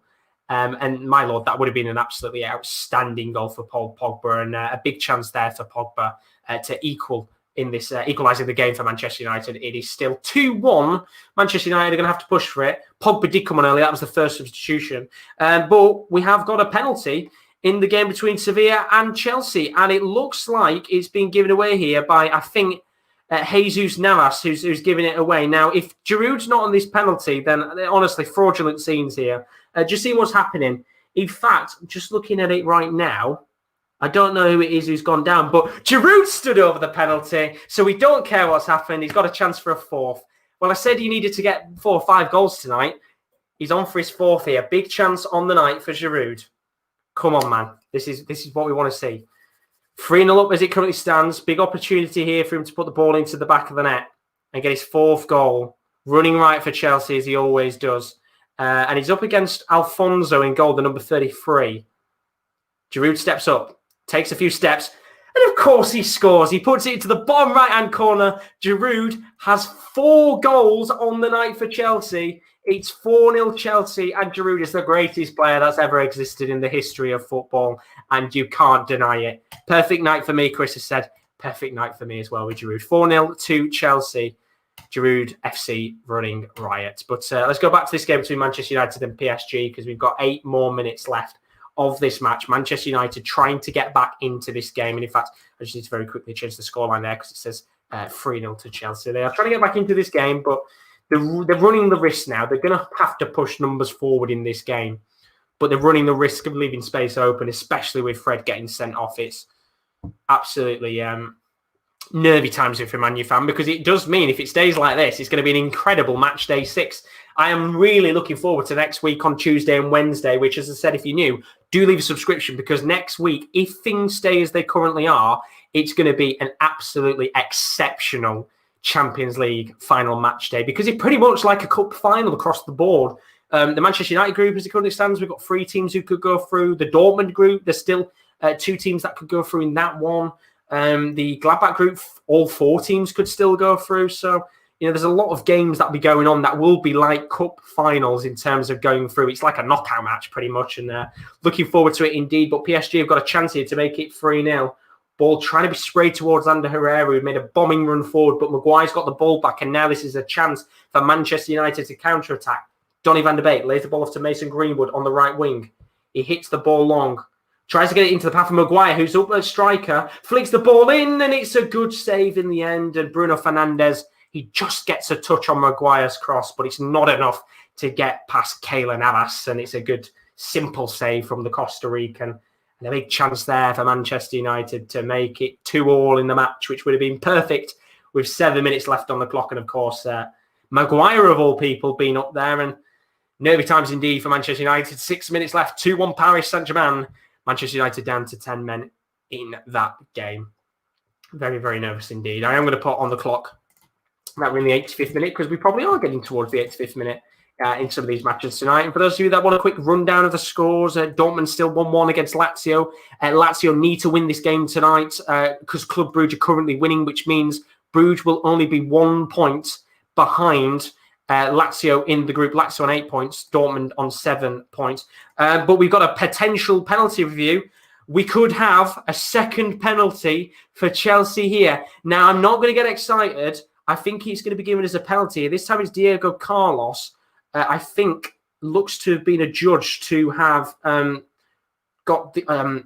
looks like he's tackled Werner in the box with on his studs, is what I wanted to say. And I think this is going to be given as a penalty in the end. So this could be a second penalty on the night.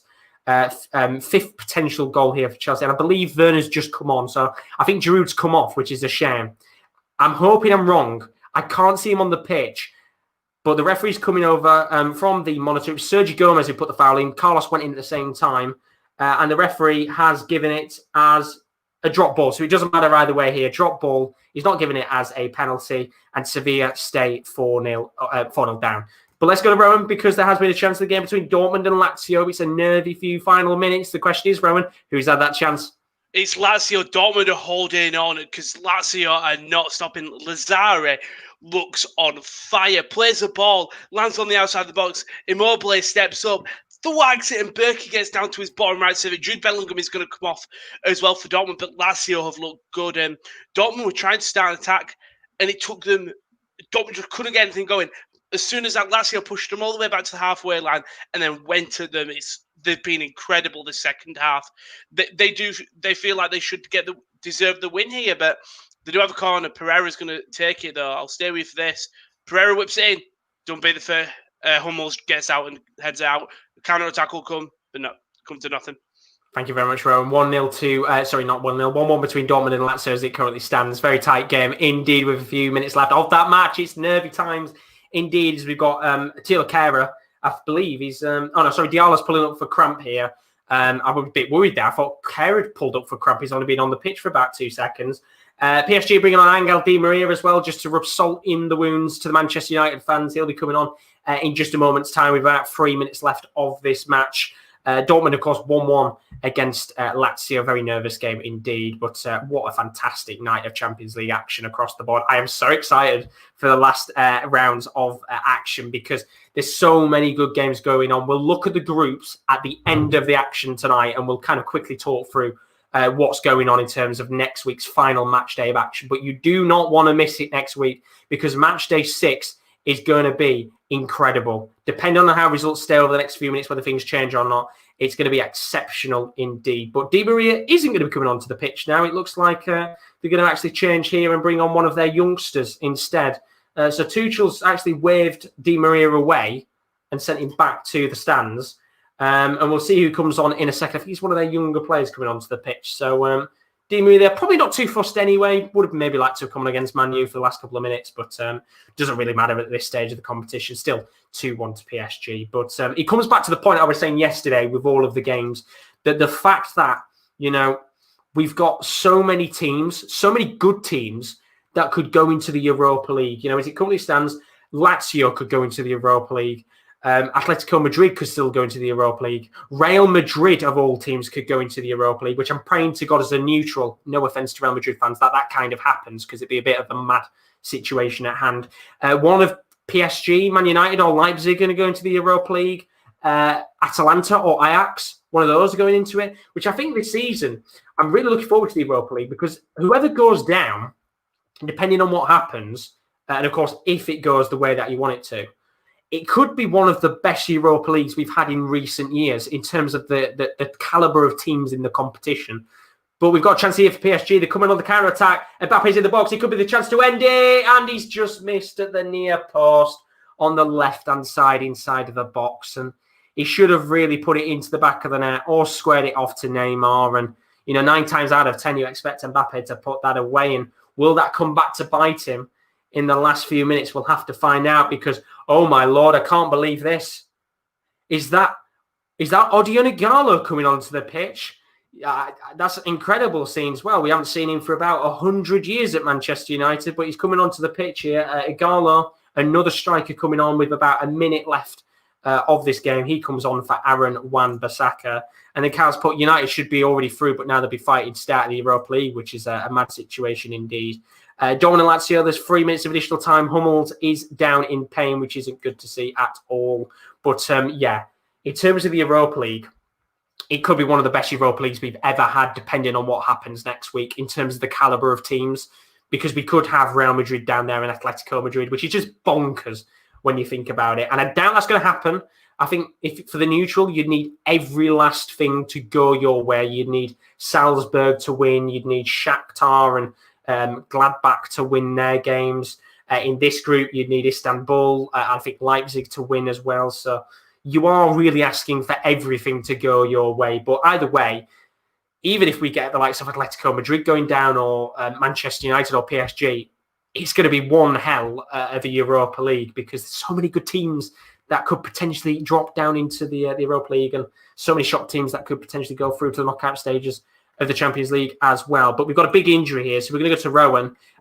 Big injury between Dortmund and Lazio. Is it Hummels with a serious injury? Yeah, I don't know if it's serious, but Immobile just runs in, goes for a shot, and when he's landing, his studs go right into Hummels' ankle. Nothing malicious, nothing on purpose. Hummels goes down immediately, and just not nice. He had to limp off, and he couldn't stay on his feet for long, but not good to see at all. And not good to see for Man U fans here because it is now Paris Saint-Germain 3, Manchester United 1, Neymar with the goal. No, it's all right because I didn't know whether something was going to come from it, but it was a quick counter-attack from PSG. Neymar puts the ball into the back of the net. They're celebrating. Game over for Manchester United. But in terms of that injury, hopefully it's nothing too serious. Yeah, but hopefully it just could. As soon as he got off the pitch, he fell straight back down to the floor. But the thing is, I don't think Dortmund have been able to make a change. Luckily, Witsel had just come on, so Witsel slotted in at centre back. Oh, that's a great tackle by Axel Witsel. I think it's Caicedo. Looks like he's broken through, and Witsel makes a sliding challenge, and it's also going to be a free kick in a very dangerous position for Lazio here for a crossing position. Wow, with 4 minutes at a time now because they had a minute on.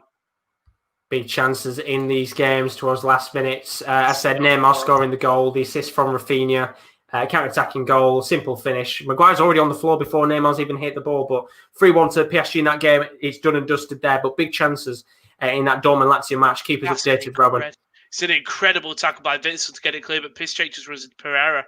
And Pereira's standing over this free kick. It's just, if you're facing the net, it's just to the left of the box, round the corner. Just a bit further back. Pereira will stand over it. He's going to step back. This can be crossed. This could be crossed in. Very nice, perfect opportunity. Then Pereira's wanting to shoot here. He's going to keep it checking Berke. It's going to be crossed in. No, it's not. He's going to go for the shot. What a save! Oh my lord! Roman Berke. What a save! Are you watching it? Incredible save. Wow, Roman Berke just dives, just gets his right hand to it. It's a great save. Great shot by Pereira, the corner in. 10 seconds left for Lazio to get a last-minute winner here. Cross comes in. He's still up in the air. Back post! Immobile. All Lazio players are appealing for a handball. Dortmund will counter-attack, though. It's going to be Jadon Sancho to Nico Schultz. Schultz with an awful ball over the top. And I don't know whether they'll check this. I think they will. It looks like he's hit his hand. Full time? He's given full time. Yeah, I thought he'd check that for the ball going out of play, but it looks like he hasn't. And Dortmund won, Lazio won. Dortmund might have got off lucky there because that looked like it hit his hand, didn't it? It did indeed, but 1-1 there for Lazio. A big point for them, but it looks like it could be enough potentially. We'll bring you back in a little bit, Rowan, because we've got 30 seconds left here at Manchester United and Paris Saint-Germain. It's 3-1 to PSG. Don't think much is going to happen here. We're full-time in every game across the board apart from this one, and it's been a very disappointing performance here from Manchester United. They collapsed at the end, and Cal Potifole came out with the same... Sorry, if Ole comes out with lame-ass excuses, then he deserves to go. Sorry, I've got hiccups here. No Lingard, no Winston Ronaldo. Cal says if this was any other manager, fans would be calling for him to be sacked, and he would be. And they could put the two teams based in Salford and Manchester, both losing tonight. Perfect night at the office as the referee blows the full-time whistle, and the PSG players are celebrating. They know how much this result means to them, how massive this 3 points was in terms of the complexion of the group. They had to win tonight, and they did exactly what they needed to against a really poor, dogged Manchester United side. It's a 3-1 win for PSG, which means we are done across the board in tonight's Champions League fixtures. And in terms of tonight's results, as you can see on the screen in a moment, the full-time scores are looking like this. Manchester United 3-1 loss against Paris Saint-Germain. They were down to 10 men. Fred being sent off in the match, courtesy of 2 yellow cards, although he could have been sent off in the 20th minute for a potential headbutt against Paredes. Dortmund with a 1-1 draw against Lazio. Disappointing tonight for Dortmund. A massive point for Lazio. It might just mean that they go through to the next round and have to not rely on that game against Club Brugge. But it still is on the line, because if Brugge beat Lazio, then Brugge will go through to the next round. So it still is pretty much a winner-takes-all situation. Brugge 3-0 winners against Zenit St. Petersburg. Juventus with a comfortable 3-0 win against Dinamo Kiev. Sevilla losing 4-0 to Chelsea tonight. Not what they want on their 100th European game. Giroud with all 4 goals, the greatest striker there's ever been. And then Barcelona, a comfortable 3-0 win tonight against Ferencváros. All 3 goals scored in the first half, courtesy of Dembele, Griezmann and Martin Braithwaite. So certainly a big night of action in the Champions League. But as point out, if United could pull 3 all this weekend and I captain Cavani for a hat-trick, that would be great indeed. It certainly would be great for you. But let's have a look at the groups now and take a look at these groups after tonight's action across the board. And as you can see on the screen, Group E, Chelsea go to stay top of the group. Big win for them tonight against Sevilla means that they should go on top of the group after that 4-0 win against Sevilla. Sevilla in second, Krasnodar looking like they're going to go through to the next round of the Europa League knockout stages after their big 1-0 win against Stade Rennes in their match today. In Group F, as I said, it's winner takes all in that match between Club Brugge and Lazio. Big game indeed between those two sides. Of course, head-to-head Dortmund beating Brugge means that they should be all good. A point for them would be enough to go through to the next round. But Lazio and Brugge, it is a winner takes all, which made that game very interesting. Zenit are now out of the Champions League and out. Without a chance of getting to the Europa League as well. Very poor campaign from them. Group G, it's Barca and Juventus both through to the next round. They were already through last week. It's still a fight between Kiev and Ferencváros for who goes through in that Europa League spot. It's more than likely going to be Kiev. But I think those two sides play off against each other. It's Ferencváros versus Kiev. Winner takes all in terms of the Europa League spot. And, of course, Barcelona-Juventus. Barcelona should finish top of the group. That'd be a good game indeed either way. But that Kiev-Ferencváros one, definitely worth checking out next week. That'd be a very good match between those two sides. And then Group H, well, what a group this one is. Manchester United stay top of the group, but their loss against Paris Saint-Germain tonight means that there's 3 teams sat on 9 points. Unfortunately for Istanbul, it means that their campaign is over in terms of trying to get European football in terms of the Europa League. But one of these 3 teams, Manchester United, PSG and Leipzig, will be going down to the Europa League, and it will all be decided on the final day of action next week. Be interested to see what goes on there. And then, of course, the other groups, the groups that we watched yesterday, it's a winner-takes-all match between Atalanta and Ajax for who goes through into the knockout stages of the Champions League and who goes through into the Europa League knockout stages. Atalanta faces Ajax on Wednesday night, I think, at 5:55. Midtjylland already out, Liverpool already through and finishing top of the group. Manchester City and Porto already through to the next round. It's a fight between Olympiacos and Marseille for who will go through in that Europa League knockout stage spot. Marseille facing off against Manchester City. No pressure on them to try and win that match or at least get a point on the board. The tightest group of them all, Group B. All 4 teams could still go through and all 4 teams could still go out. Gladbach, Shakhtar, Real Madrid and Inter Milan all facing off against each other. Going to be an interesting game indeed between Gladbach and Real Madrid. Inter Milan taking on Shakhtar. Going to be interesting to see what goes on there in that group. And then Group A, Bayern Munich already through, top of the group. It's going to be a fight between Atletico Madrid and Salzburg. Winner takes all in that match. Or if Salzburg lose to Atletico Madrid and Lokomotiv Moscow win, then it could be Lokomotiv Moscow still going into the Europa League. Crazy. Absolutely crazy right now. An incredible week of Champions League action means that we are going to be going into what is a incredible looking match day 6. And let's get the boys in here because Kieran and Rowan, we are in a potentially very good position here for a grandstand match day 6. We've got 3 or 4 groups as it currently stands that have got 2 or 3 teams looking to go through to the next round. What for you next week is the standout fixture of the Champions League? Next week, Borussia Mönchengladbach v Real Madrid. Do you think? There's so much on the line. This to think Mönchengladbach were top, looked cruising, and now they could lose to Real Madrid and be knocked out into Europa, if not, depending on how it works, not even in Europa. It's insane. It's a crazy situation indeed. Rowan, what are you going for?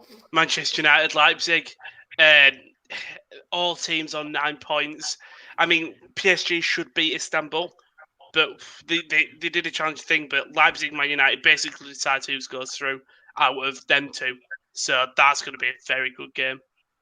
Should be a very good game indeed. I mean, Kyle's pointing out, should PSG not be ahead of United because they won 3-1 when United won 2-1? God knows. I mean, according to this... Yeah, it might be goal difference that it's worked out on. According to the Champions League website, Man United are still top. It might be wrong, but God knows what happens there. Either way, all 3 teams are still on 9 points. But it's going to be an absolutely mouth-watering week of action coming up in the Champions League. That's next week when we'll be back on Tuesday night for the first piece of action in the Champions League. That includes Barcelona-Juventus, Kiev-Ferencváros, and then the big games between RB Leipzig, Man United, and PSG, Istanbul, Başakşehir. 4 very big games across 2 groups. Going to be interested to see what happens there. And just looking forward to all the action that's still to come in the Champions League, because I don't feel like we've had a Champions League that's been this tight in terms of all the groups.